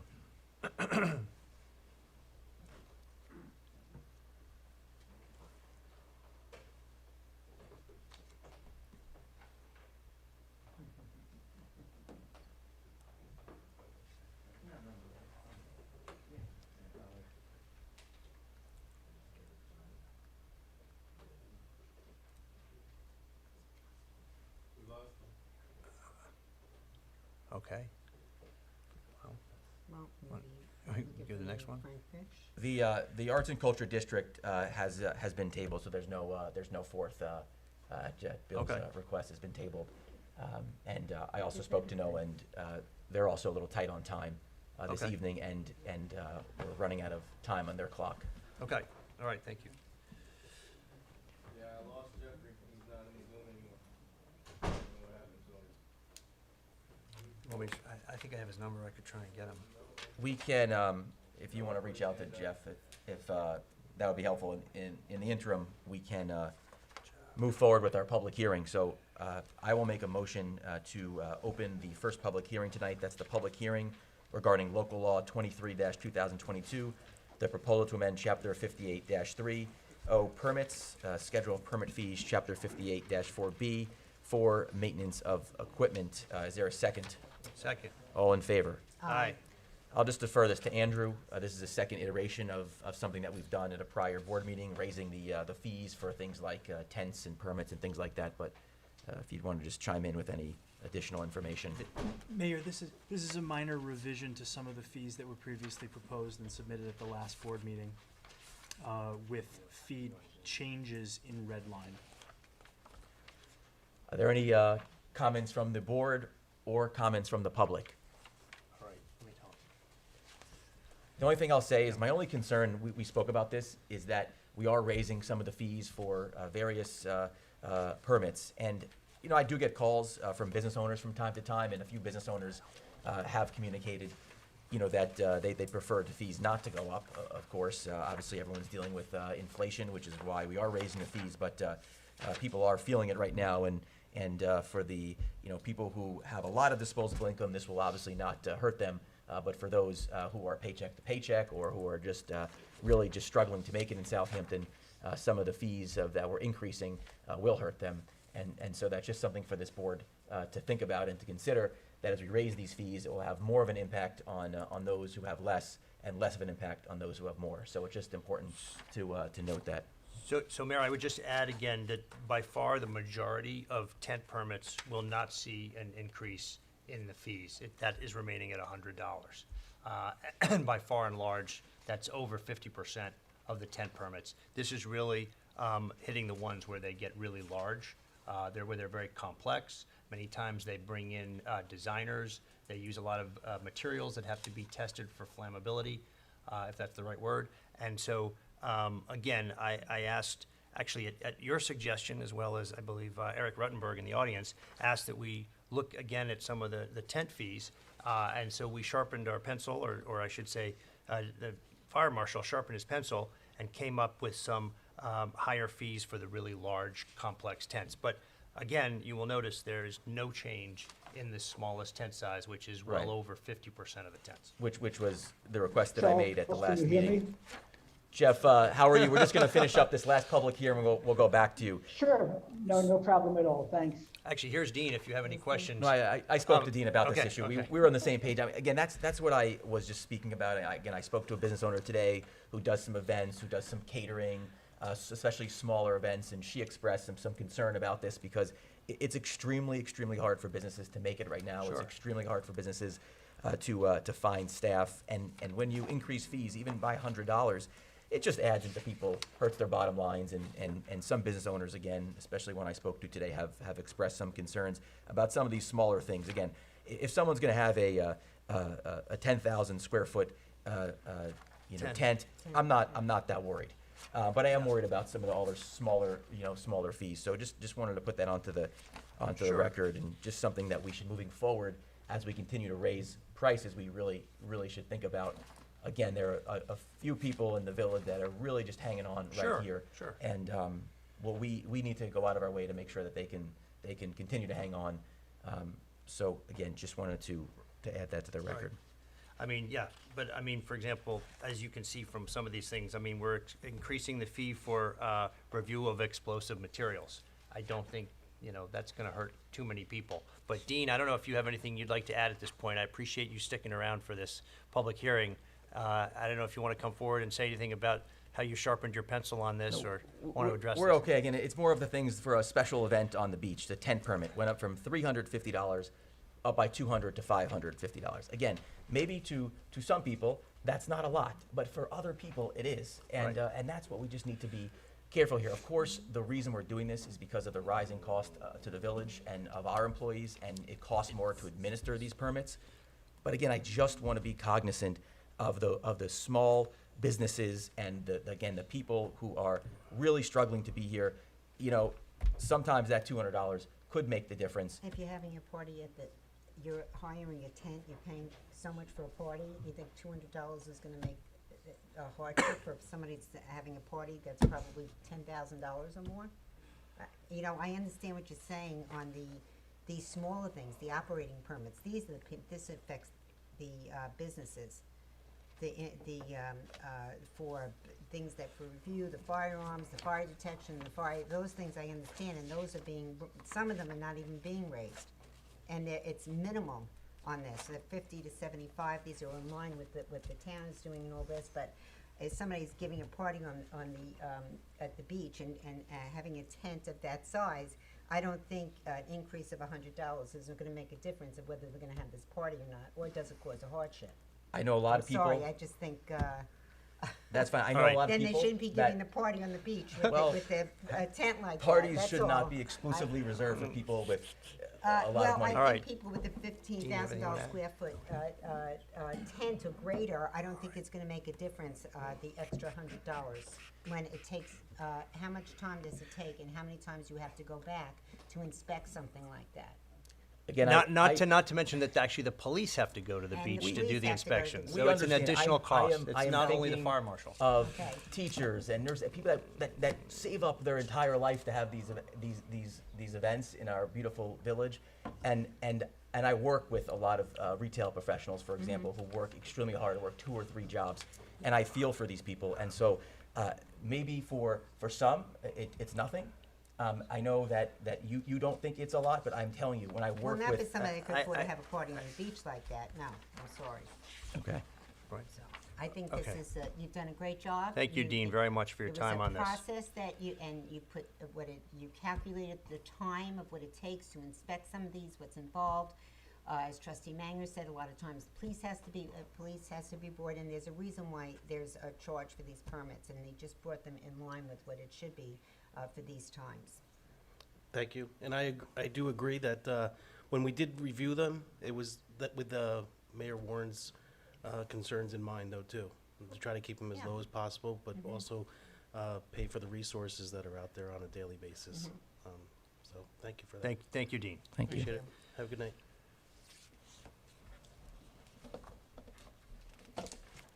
Okay, I'll make a motion to close the public hearing, Second? unless there's a comment.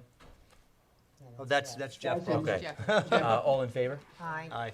Okay, so we're turning this back over to Jeff for our final board presentation of the night. There he is. Thanks. I appreciate it. And I won't keep you but a minute or two, because I wanted to tee up a problematic and somewhat absurd situation in our codes. And that has to do with the application of one of the sections within the historic code, chapter 65. So it's the simplest way to address the issue is to use an example.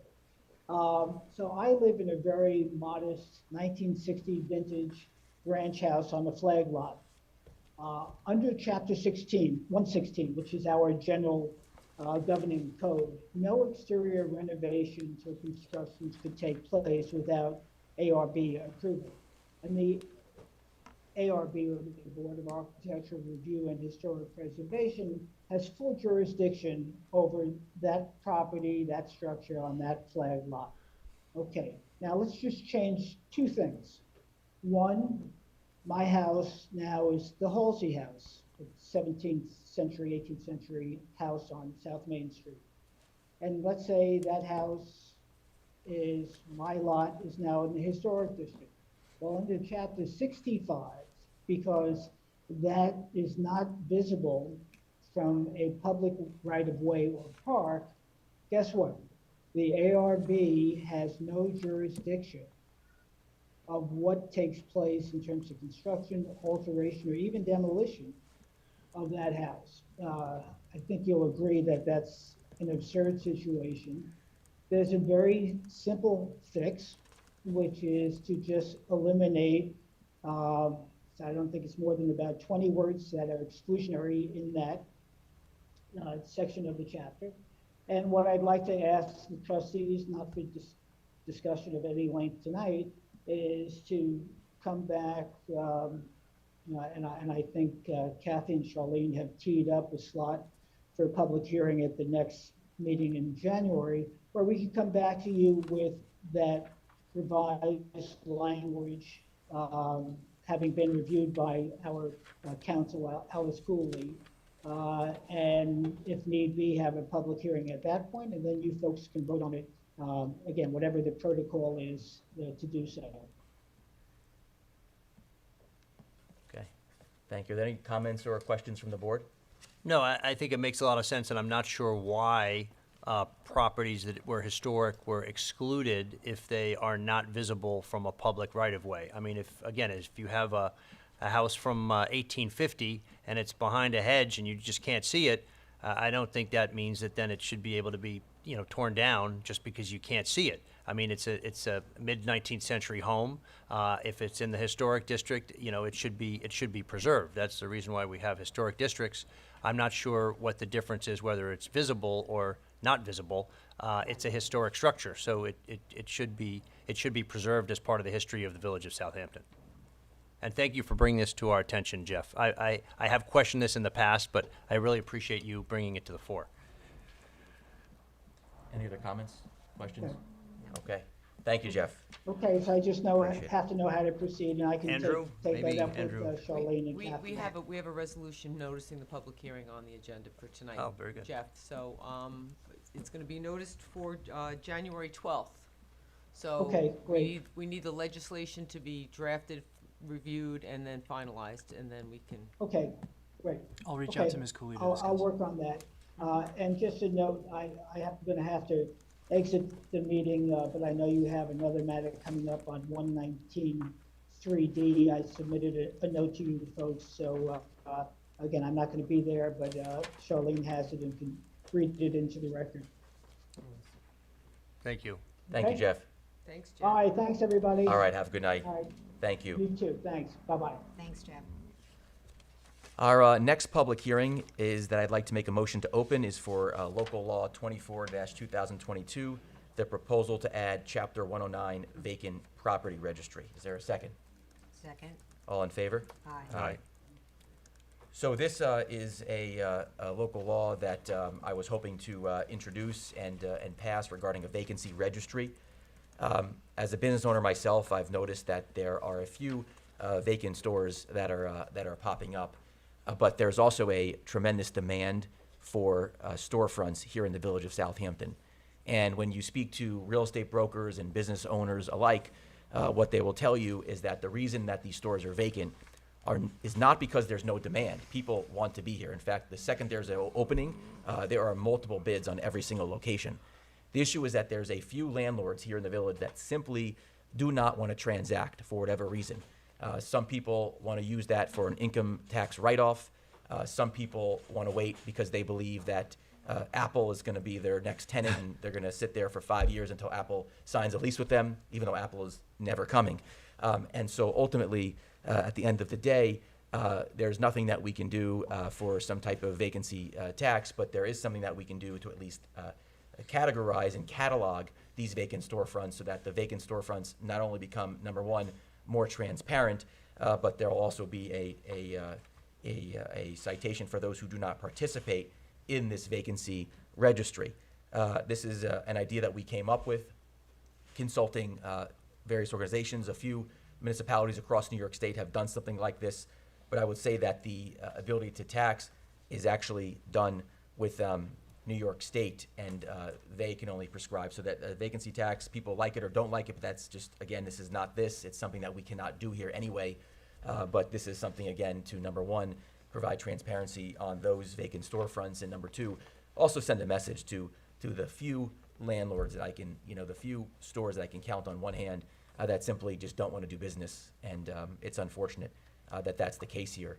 But our goal is to put a stop to that every way we can. We're also obviously working on our sewer district, which will help us down the road, but that's 5 to 10 years out. That will really help with some of the vibrancy, and we're also making sure our downtown is extra clean with our downtown crew and whatnot to attract businesses here. So I just wanted to introduce it in that regard. I'll open this up to comments from board members and then open up to comment to the public if there's anyone. So Jesse, I think at the last meeting, we discussed maybe tying this in with the art in the windows so that there was a consequence for having a vacant storefront. I'm just concerned that this proposal only says they have to register with the village, but they don't really have to do anything. They just register and, everyone knows they're vacant. But I think what you, I believe it was you introduced a few years ago, having art in the storefronts actually then has them actually take an action if they are vacant. So I think it makes more sense to combine this with that if they're registering they're going to be vacant, then they should have to do something. And having art in the windows was a way to have something that looks, rather than just an empty storefront, have something there. That's a good Of point. interest. It does make sense to combine them. However, it's now December, and I'd love to get this passed. Then we can renotice at our next meeting in January. We can have another public hearing. We can combine them and then eliminate this chapter. I know that is an extra step, but ultimately I'd like to get this on the books as soon as possible, given the fact that we are seeing a few vacancies now, and I want to make sure that we get this done in an expeditious manner, and then at the next board meeting we can combine that with the art law chapter. So you want to see something like this passed and then change it next month?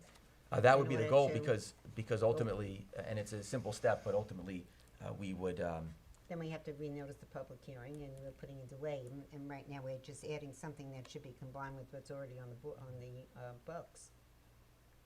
Unfortunately, Because this is really not going to, as you said, we're not allowed to have a vacancy tax or anything. So I don't see what the hurry would be, because at this point in time, I just, we should have a little bit more discussion on this. we've been working Yeah. on this for quite some time. Newsday Yes, did an article on this. Yes, but we already have something that's on the books, and this should be combined with it. And we can do that. That's an easy step to take, but I think given that there's a few vacancies that are popping up, we need to send the message now. This is something that business owners have told me they support. That's why we're doing this. I don't want to go back to those business owners and said we have to go back and delay this any further simply because we'd like to include this in a different chapter. I'm happy to include that in the next chapter. I just want to get this done today, and then at our next board meeting, we could introduce this into the other chapter and then eliminate this. It's a very simple step. It's just the way government works. But again, the goal is to get this done so we can support our business community here. But there, I own a building. I hate vacant buildings, but this doesn't do anything to stop it. So what's the rush? What's the point? I got a vacant building. Who gives a shit? I mean, it doesn't do anything. Share TV. That's what I'm saying. You can't do anything. It's not like you're going to charge them They don't get charged. All they know, all the village now knows the building's vacant. They don't have, It doesn't do anything. There's and no you- penalty, there's no vacancy tax as there are in the city. I mean, I brought this up a while back because that's what they do in the city. You actually have to pay a tax on a vacant building if it's vacant for a long period of time. I don't So, believe that I is mean, the I have case in nothing the city. against this, I just think it should be done once and done together. I agree. So, that's all. There's nothing wrong with it, even though, but there's nothing really to enforce here. So, I think we should just have it written up once instead of paying the attorney to have it to. It's already been rewrite written the up. code.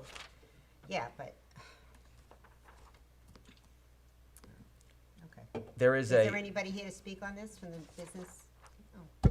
Come forward, please. I didn't know there was someone here. Let's talk about it. Hi, Tony Warren. I'm a commercial property manager for many property owners in Southampton Village. And I'm confused by what this is going to accomplish. Jesse, you had quoted saying that property owners are charging $400 to $500 a square foot. Not the ones you manage, but the ones that are vacant. I know I'm a real estate Yeah. agent, so I haven't run across any of that. In East Hampton I have, but not out here. No property owner that I know of wants a vacancy. They have mortgages to pay on their properties. What is this to accomplish? Ultimately, there are some landlords that don't want to transact. That's simply why they're vacant. There is really no excuse as to why they're vacant unless they want to hold out for beyond top dollar. But what are you trying to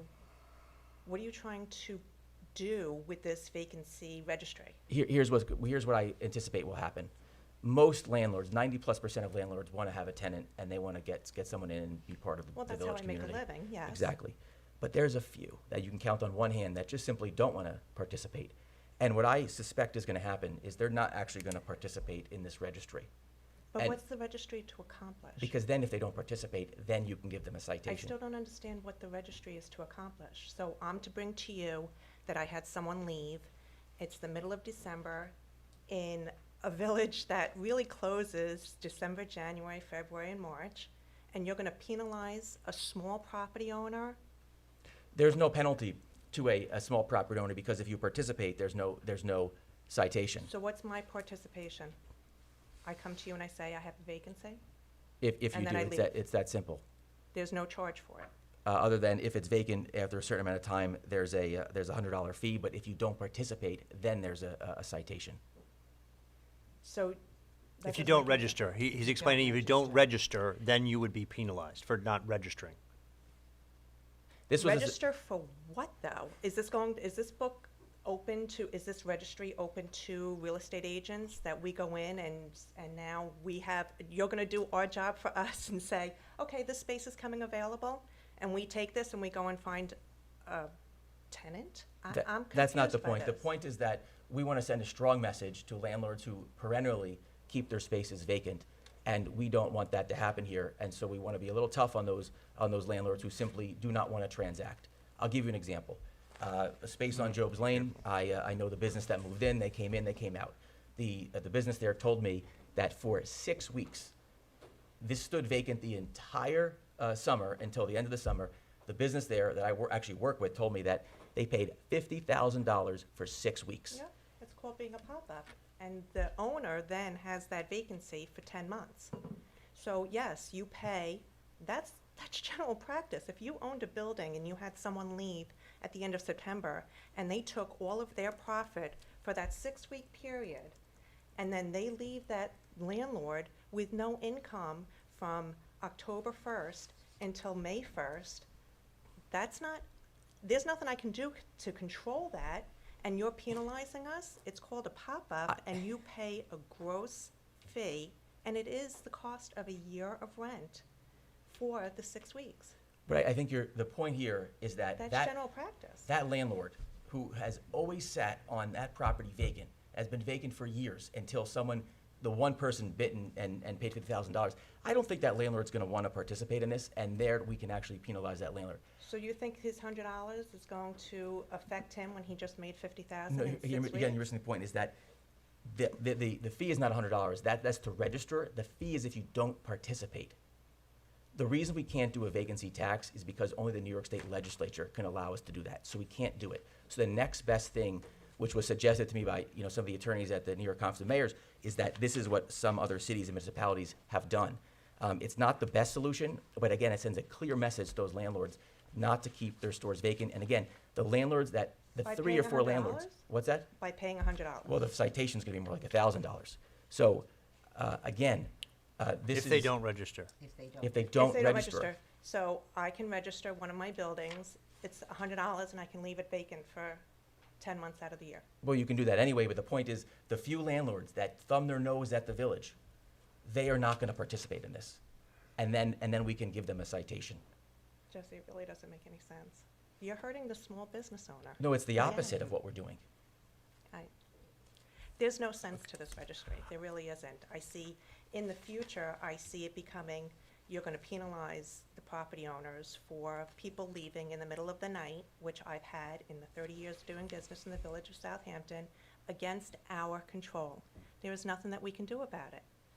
And the second that the property owner gets a fine, they're gonna pass that on to the next tenant in the triple net fees. You're chasing a tail. It's not a solution, Jesse. It's not. Okay, thank Jesse, you very much. I mean, we should table this, have it, again, tied in with something that actually has, some consequence, and then move forward on that. But how can you penalize a property No, we're not penalizing, we're owner just saying that if for- somebody's gonna have a vacant window, that they should put something in the window, so it doesn't The look. Village of East Hampton has a great code book that they came out with. I have So several maybe our properties in village East attorney Hampton, could look at We've that. already done that. We've done that 2 years ago. And that's great. That's not penalizing the No, property no, owner no, for a that's what we're saying, but vacancy. so we were gonna tie. Beautifying the Right, village. and we were gonna tie the vacancy with that. With that. So that ties it the says, two when together. you say that you're vacant, you have to put something in the window. What about the stores? I have several stores that go dark in the winter. But we would like to have something in the window. But this vacancy thing doesn't pertain to that then. No, this, as it's you understand written what now, I'm saying? yes, as this is written now, you are absolutely correct. Right. What we were trying to say was we would like this rewritten to be tied in with the code similar to what they have in East Hampton that was already done here. Right. So it's all one, and then have that as the law. Does that make sense? It does. So let's just, Jesse, table Okay, this but and that's do fine. that. I've already written that code, but my question is, will you then support this? Yes. At the next meeting? Yes. Well, yes. But Tony Ann's still gonna disagree with you. No, My I don't point is- think he is. This No. vacancy registry doesn't Yeah. make any sense, 'Cause Jesse. but it's still gonna be a vacancy No, registry. It doesn't. But it's tied in with the beautification of the windows. No, but Where? we already have a beautification. I know, but Yes, but we want to tie it so okay. it works together. anyway, I was trying to come up with a way to do this and then have it have some consequence. You understand?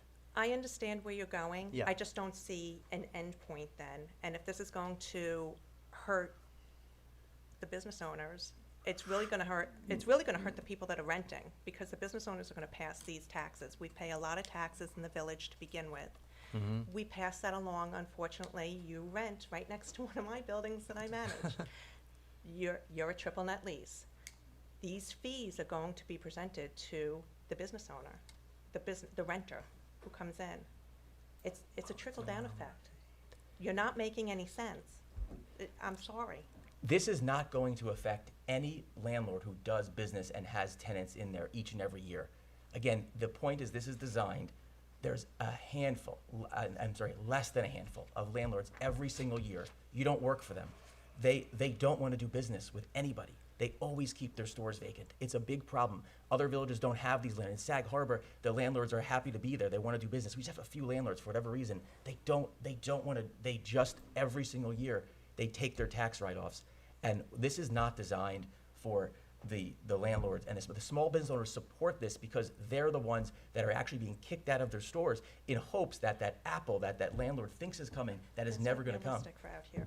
It just, that's my opinion.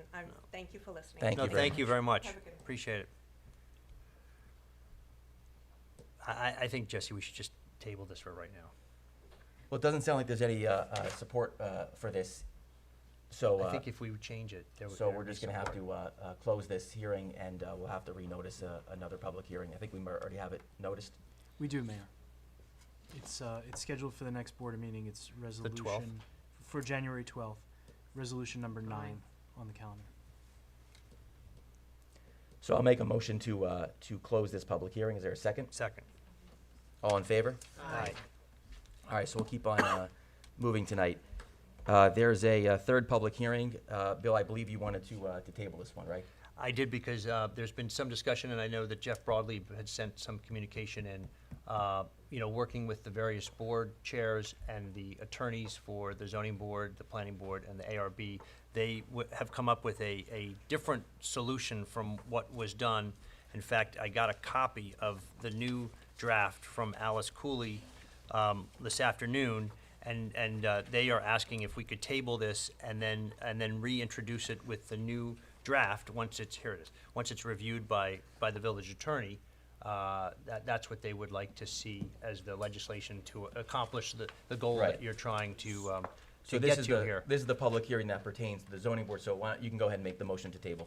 Okay, I'll make the motion to table. Is there a second? Second. All in favor? Aye.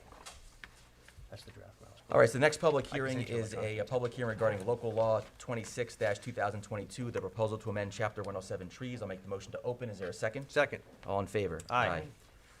Andrew, I'll let you take it from here, and then we could close and vote.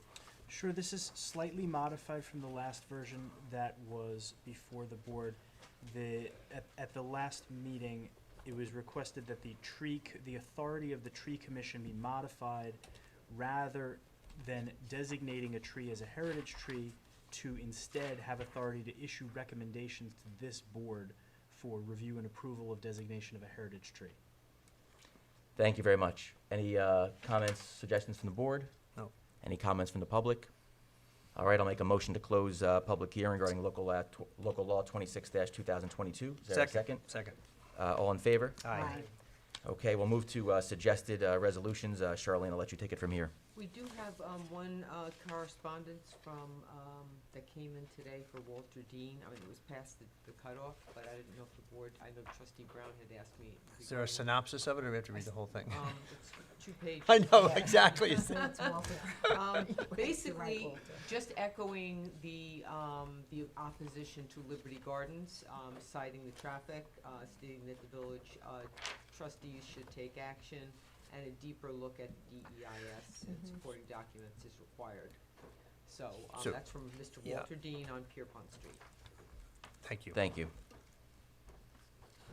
Resolution number 1, resolved that the board, the claims for the warrant dated December 8th, 2022 totaling $772,715.45, warrant A19 general fund, $430,765, warrant H9 capital fund, and $744, warrant T9 CS trust fund are audited and approved. Is there a motion? Motion. Second? Second. All in favor? Aye. Any opposed?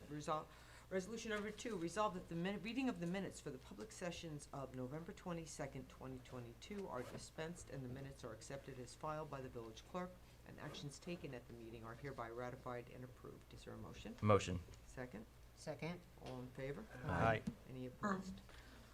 Resolution number 3, resolved that the Board of Trustees of the Incorporated Village of Southampton hereby approves local law 23-2022, the proposal to amend chapter 58-3, section 0, permits, schedule of permit fees, chapter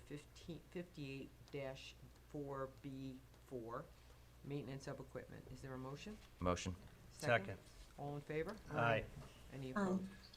Resolution number 4, resolved that the Board of Trustees, is this are we tabling this resolution as well? Motion Yeah, to it's tabled. table. Motion to Second. table resolution number 4. Is there a second? Second.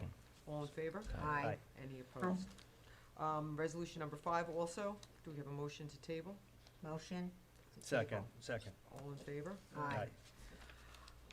Resolution number 6, resolve the Board of Trustees of the Incorporated Village of Southampton hereby approves local law 26-2022, the proposal to amend Village Code, Chapter 107, trees. Is there a motion? Motion. Second? Second. All in favor? Aye. Any opposed? Resolution number 7, resolve the Board of Trustees of the Incorporated Village of Southampton authorizes the village clerk to publish a notice of public hearing to be held on Thursday, January 12th, 2023, at 6 p.m. as a hybrid in-person / Zoom meeting regarding local law 1/2023, the proposal to amend Chapter 116 zoning. Is there a motion? Motion. Second? Second. All in favor? Aye. Aye. Any opposed? Resolution number 8, resolve the Board of Trustees of the Incorporated Village of Southampton authorize the village clerk to publish a notice of public hearing to be held on Thursday, January 12th, 2023 at 6 p.m. as a hybrid in-person / Zoom meeting regarding local law 2-2023, the proposal to amend Chapter 65 historic and landmark preservation. Is there a motion? Motion. Second. All in favor? Aye. Excuse me, Charlene, on number 9, may I read it because I think we have to modify that in light of the tabling of Chapter 109?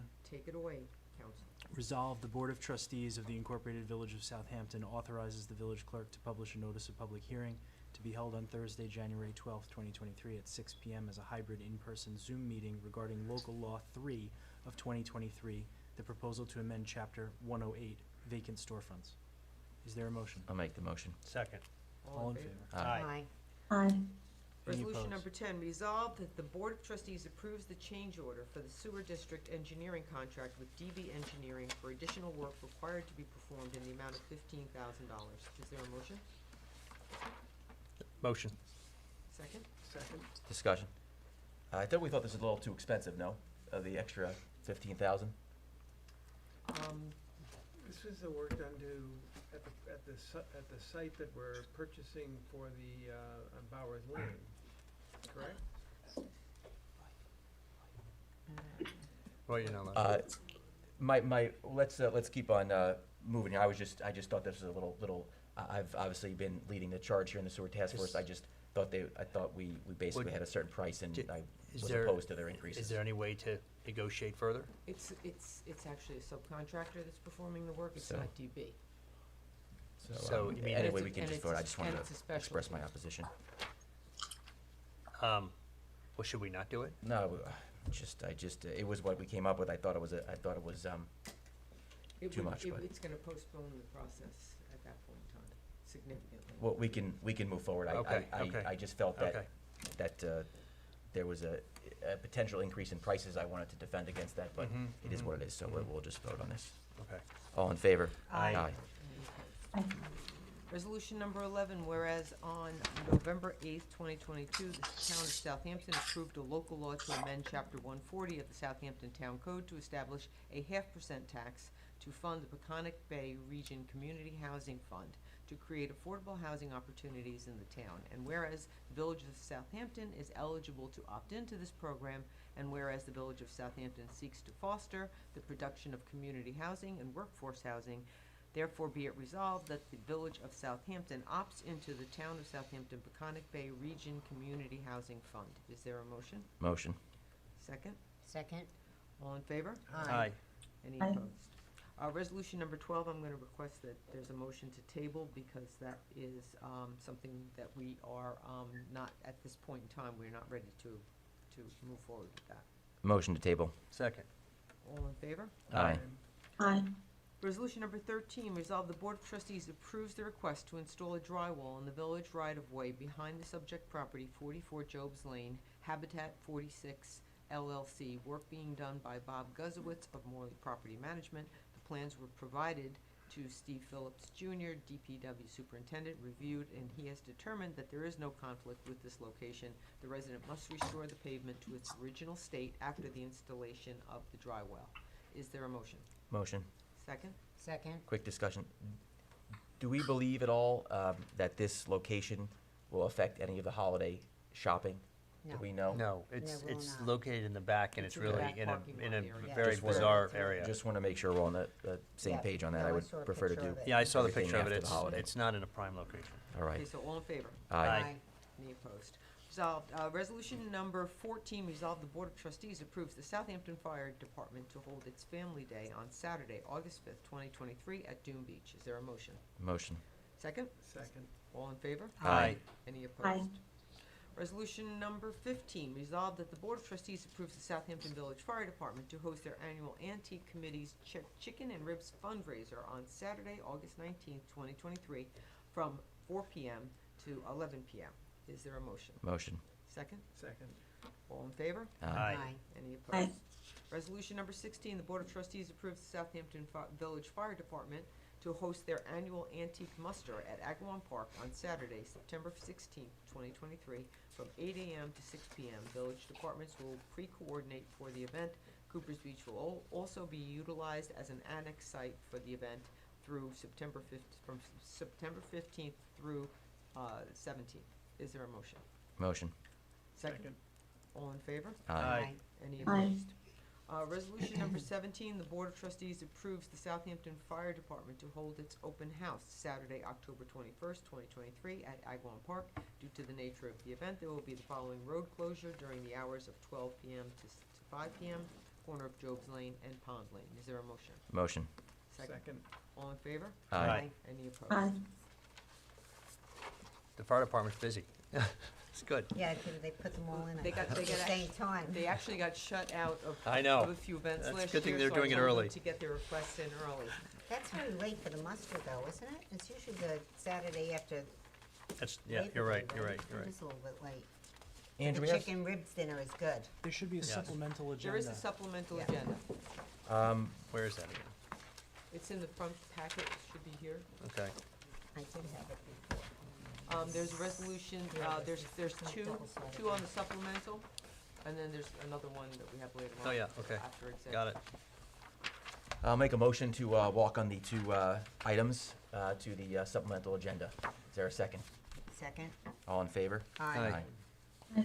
Okay, resolution number 1, whereas Bernie Furspan, as executive producer of SLTV at Southampton Cultural Center, has offered a gift to the Incorporated Village of Southampton in the form of audio-visual recording services without cost. And whereas the village seeks to advise members of the public of ongoing programs and events in the village to reduce costs in so doing, be it resolved that the Village of Southampton duly authorizes Mayor Warren to accept the aforementioned gift from Mr. Furspan on behalf of Southampton Village. Is there a motion? Make the motion. Is there a second? Is there a second? You want to have a discussion there? I There wanna will be have a second. So you have to make a second to do a Second. discussion. Okay. Discussion. I'd like to table this and talk about this in private because we didn't really have a chance to discuss this and I'd like to know a few more details about this. I could also, that's okay, I'll just explain and happy to answer Okay. any questions, and Okay. Andrew, the village attorney, can. All this is that there's a gentleman who works at the cultural center. He does videos for the fire department and the cultural center and children dancing and things like that, and he wanted to make some videos for the village so that we can put out some messaging. I spoke about doing some videos with the veterans and things like that, and ultimately, to avoid any appearance of impropriety and also to do the right thing, he does charge for his services, but he doesn't want to charge the village, at least when he gets started, and so ultimately, the village would have to accept this as a gift. That's really it. It's just better than doing it with him and not having this formalized in a resolution. I'll turn it over to Andrew as well. I think the only other thing I'd add is that the only reason that a resolution is needed for this considered as a gift is because Mr. Furspan is affiliated with the Southampton Cultural Center, which receives Funding. They use the building that is owned by the village, and Right. so therefore, under the ethics code, it could be read that he is a covered employee who receives a financial benefit from the village. I'm not clear whether he does or not, but for purposes of accepting a gift, I think it's better safe than sorry, and so I recommended this be added as a resolution. What control would the board have over what messages are crafted and who would get to use the equipment? That's in the discretion of the board. Of the board? That's Yeah, right, I so mean, if you, if you're considering, if the board has been offered a gift, if the village has been offered a gift, and you want to exercise control over the, There was a recent town meeting that the mayor held that the board did not approve. I'm aware of that. How would that how could we prevent this from happening again in the future? You could limit the resolution or put a limitation on the resolution that services are provided with notice to the board. the other thing, Roy, is if the board just doesn't want to do this, I'm happy to pay for his services personally if I'm going to be interviewing veterans, for example, so we can share their stories. I'll pay for it personally if the board doesn't want to. That's not the point, Jeff. The point is the board wants to control the messages that are being created. The board doesn't authorize you to create your own independent messages. You could say whatever you want, but the board should have control of what the village is presenting as the village's viewpoint. I'm in the board. I do serve at the direction and control of the Board of Trustees, so you're certainly welcome to control what I say in an interview or things like that. Well, I think we just like to know what is, as Roy said, we were all blindsided by that last thing that was held at whatever it was we had.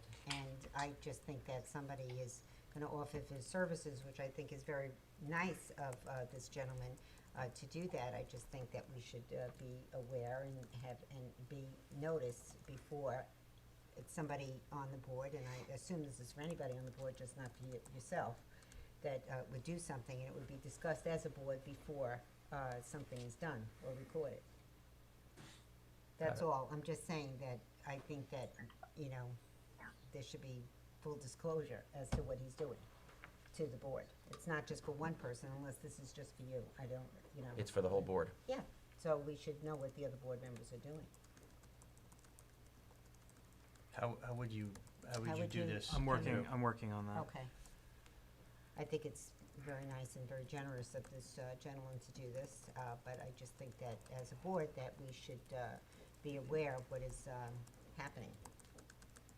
That's all. And you're more than welcome to come to the interviews with the veterans, and you could I'd love to. you can give me the questions to ask if you would like that level of control. I love that. I love to do anything for the veterans.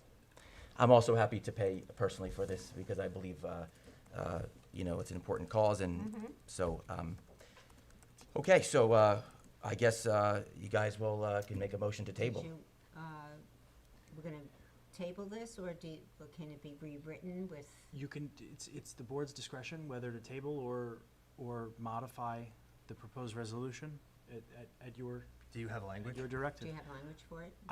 I mean, in line with the conversation that just happened, the board may want to consider including another paragraph following the proposed be it resolved paragraph that would read, be it further resolved that Mr. Fershpan shall provide notice to all members of the Board of Trustees of the place and time of any services provided, but not upon less than 24 hours notice. I don't know if that's his responsibility. I would think it'd be the responsibility of whatever trustee is going to be making doing an interview. I mean, the guy's already volunteering, so. And you might want to have a little more time than 24 hours. I suggest Can we motion to table this, and then we can talk about it in discuss. executive session? Thank you. Okay. Okay. Motion to table. Second. All in favor? Aye. Any opposed? Resolution number 2, upon the motion of Mayor Warren, Susan Steinhardt be appointed to the Ethics Board for a term ending June 30th, 2027. Jane Clare be appointed to the Board of Architectural Review and Historic Preservation for a term ending June 30th, 2025. Mark London be appointed to the Planning Board for a term ending June 30th, 2027. Mark McIntyre be appointed to the Board of Architectural Review and Historic Preservation for a term ending June 30th, 2025. And upon motion of the Mayor Warren, Mark McIntyre to be designated as Chair of the Board of Architectural Review and Historic Preservation for a term ending June 30th, 2023. Mark Greenwald be designated Chair of the Zoning Board of Appeals for a term ending June 30th, 2023, and Anthony Piazza be designated as Chair of the Planning Board for a term ending June 30th, 2023. I'll make the motion. I'll second that, and discussion, please. I'm fine with all the appointments. That's not the question. The question is. But wait, can I just bring up one thing though? Okay. On Jane Clare, I know that Jeff Broadleib had sent an email requesting that she officially not take her position until January. He wanted to have one more meeting and have her observe that before she officially takes her seat on the board. I mean, is that amenable, Jesse? That's fine by me. We can do a carve out and say we're appointing Jane Clare, the ARB, for a start date of Right. what was the date? Well, they just said January, so that she'd be there For for the first meeting in Yes, January. yes, yes. But Bill, is it like, take a look at it, and if you don't like it, you go back to? No, he wanted her to be aware of what's on the board's agenda before she would be casting votes. Oh, okay. So he thought it would be good for her to come to Okay, so one it's not meeting, like, see it. No, test no, it's not a trial period. Okay. He No. wanted her to just see, he wanted her to sit in on one meeting and then be able to vote at the next meeting. Okay. So I'll make a motion to amend, which is Jane Claire to be appointed to the Board of Architecture Review and Historic Preservation for a term ending June 30th, 2025, and her new term shall commence in the first meeting in January. Is there a Okay. second? A second on that, but I still have something else to discuss. So we can do the second, and then we can do the discussion. So second? Second? Second. All in favor? Aye. Aye. Okay, discussion. Okay, Mark Greenwald, designated as Chair of the Zoning Board of Appeals for term ending, but his term, we never reappointed him to the ZBA. His term actually expired on June 30th. That's correct, and he's still serving in good standing, and I wanted to thank him for his service. And I'm meeting with Mark, and we're gonna get together, and I So just, how can he be appointed a chair if his term is still in limbo? because he is currently serving as a holdover, and we're gonna meet, and then we can do the appointment. I also wanna confirm the dates as well, the terms, and so there's a few clerical issues that I would like to take care of. So it'd be great to get these appointments done, so we can have our new board chairs, and I can have my meeting with Mark, and then we could take this to the next meeting. I don't wanna hold this up over Well, I don't one wanna thing. hold this up, I mean, this is long overdue as it is, but I just think that it's just a little odd that he's chairman and his term is expired officially. But he might can- be a holdover, but still, his term is expired. That's okay, that is noted, and he is, Andrew, is there anything to follow on that? I agree with what the mayor said, it's permissible. Okay. Okay. thank you. Can I just ask, so what about some of the other positions that are open right now? You mean the Well, holdovers? we Yeah. don't know. The problem is that we need to pull the resolutions from the past because Okay. we want to make sure we do everything right. Okay. As they say, cross every T, dot every I. And I just want to confirm those are correct because I don't know if they're correct. We have to Okay. go back and pull the Okay. old resolutions for the last 3 to 5 years. The and then resolutions were pulled. The resolutions were pulled already. Okay, So, yeah. feel free to send those to me and that would be a big help. So I really I mean, the appreciate concern that. was like, just This like, was it looks updated like with all a the lot of the Right. ARB has expired already. Right, I just want Yeah. to make sure we get this right because Okay. there is some vacancies Yep. recently, Yep. that there were some appointments to fill unexpired terms and Yep. new terms. I just want to make sure those terms are correct. Okay. Because the worst thing we can do is appoint somebody incorrectly to a term of office, and that would really have a negative effect. know, I So we're think being that- extra careful here. I think we might have done that on the ethics board. but Exactly, is that that's a perfect corrected now? example. There was a Yeah, clerical yeah, error there, and yeah. so we had to correct that. So Yeah. that's the answer to the question. Okay, okay, thank you. Okay. All in favor? Aye. Aye. So we'll move to comments from the board. We'll begin in alphabetical order. Trustee Aresta. Thank you. I'll keep it brief, as this is a long meeting and we still have lots to go, so I'd just like to, once again, thank you for everyone that, you guys are great, you stick around for all the resolutions, and we hear everything that you say. You guys are gluttons for punishment. You are. I'm the real glutton for punishment. But I was out there on Tuesday with one of the members of the PD, and I walked around and did some little observations, and there's more to come on that. So everything that, and you guys do, we pay for presentations that are not as good as your presentation. I just want to tell you, it was spectacular. I saw it the other day. It was very good, so kudos to all of you. I want to wish everyone a very happy and healthy holiday season, whether it's Christmas, Hanukkah, Kwanzaa, whatever it is you celebrate. I wish everybody all the best, and to everyone that's here, all the residents and all the employees of our wonderful village of Southampton. And I just want to also congratulate our 2 employees of the month. It's so great. We have these terrific employees. We actually have 2 this month, so kudos to them as well. So have a good evening, and thank you for staying. Thank you. Trustee Brown. Good evening, everyone. I too would like to commend and congratulate our employees of the month. I want to thank our new employee, Tajay Anderson, for so well and being so well received and being such a great impact in the building department. And as well as our more senior person, Stephen Elliston, I want to thank you and commend you both for your excellent work. And I would like to wish everyone a happy and healthy holiday. Thank you, Trustee Brown. Trustee Manger. Yeah, again, thank you to the Somerset folks for coming out. Certainly appreciate your stamina and really appreciate the report you put together. It was very, very well done. I would also like to wish everyone a very happy holiday season. This is our last meeting of the year, so hope everyone has a wonderful time and a good beginning to a new year. I also want to say that I was at the intermediate school last night where they had a school outreach session with Superintendent Dr. Nick Dyna, and want to engage the community or engage with the community more than they have in the past. So I volunteered to do that and help integrate the village with the school some, maybe even provide some opportunities for internships within the village. And so that seemed to go very well.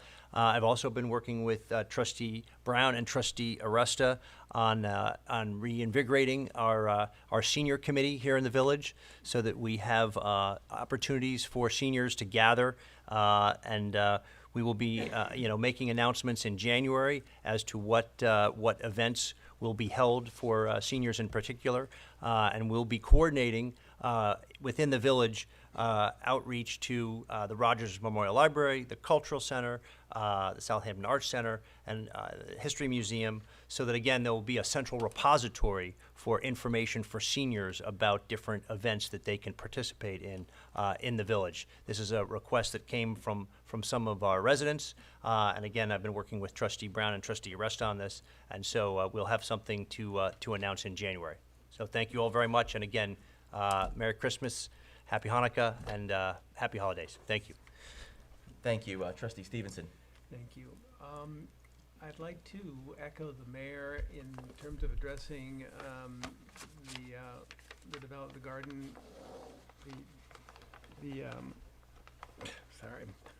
the Liberty Gardens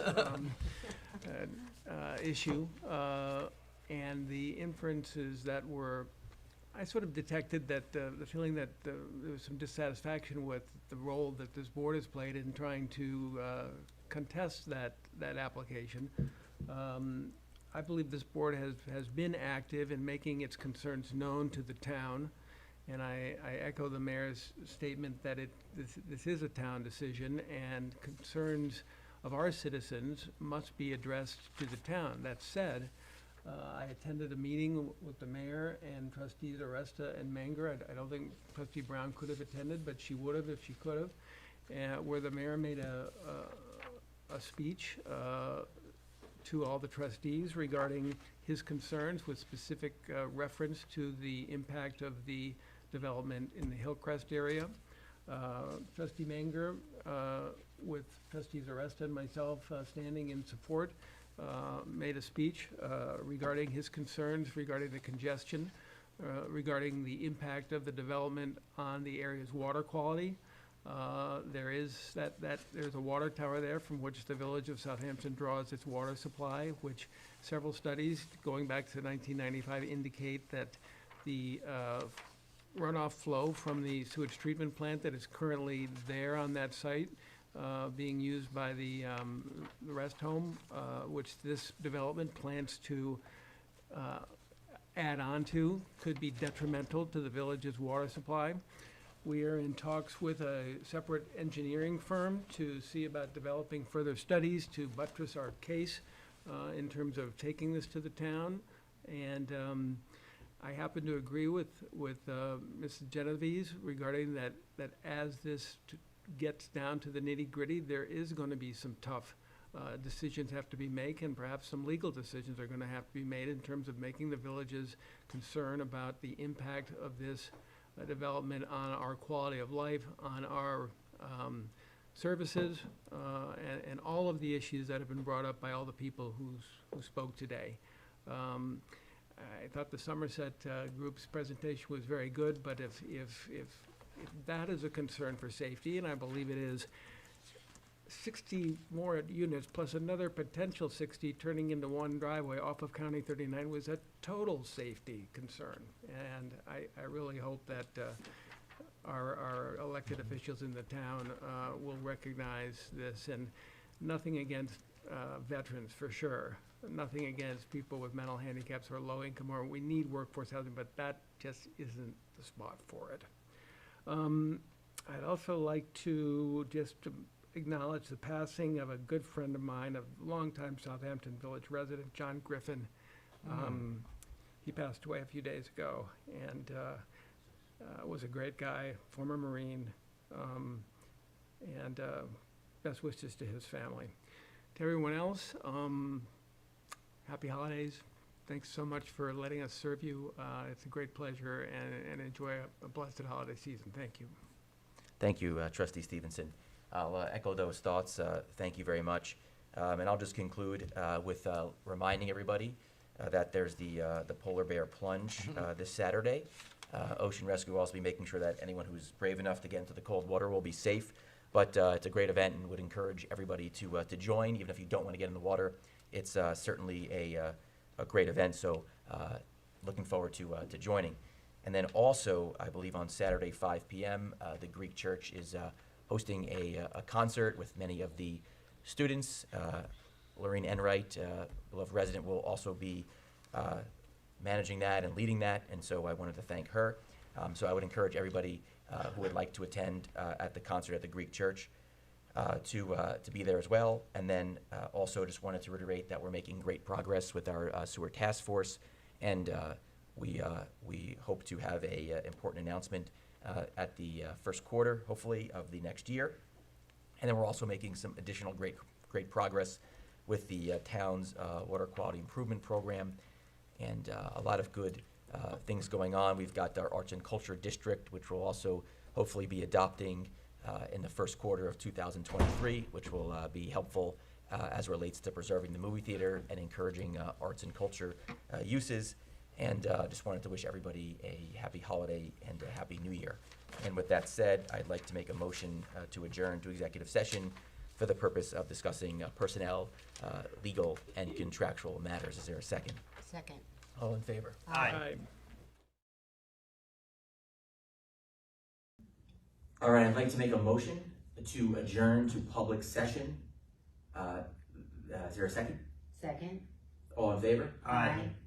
The time is 10:20 p.m., Thursday, December 8th, and let the record show that no action was taken in executive session. We now have 3 resolutions that our council will read for us. Thank you, Mayor.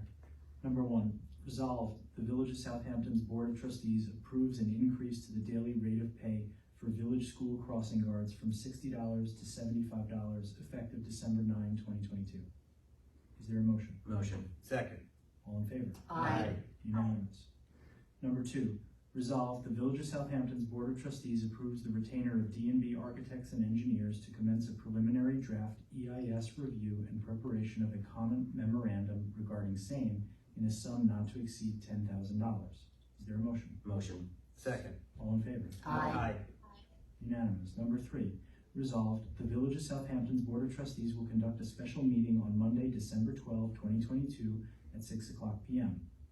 Direct inquiries to Village Clerk Kathy Sweeney at Village Hall at 23 Main Street, Southampton, New York, 11968, or by phone at 631-283-0247, extension 328.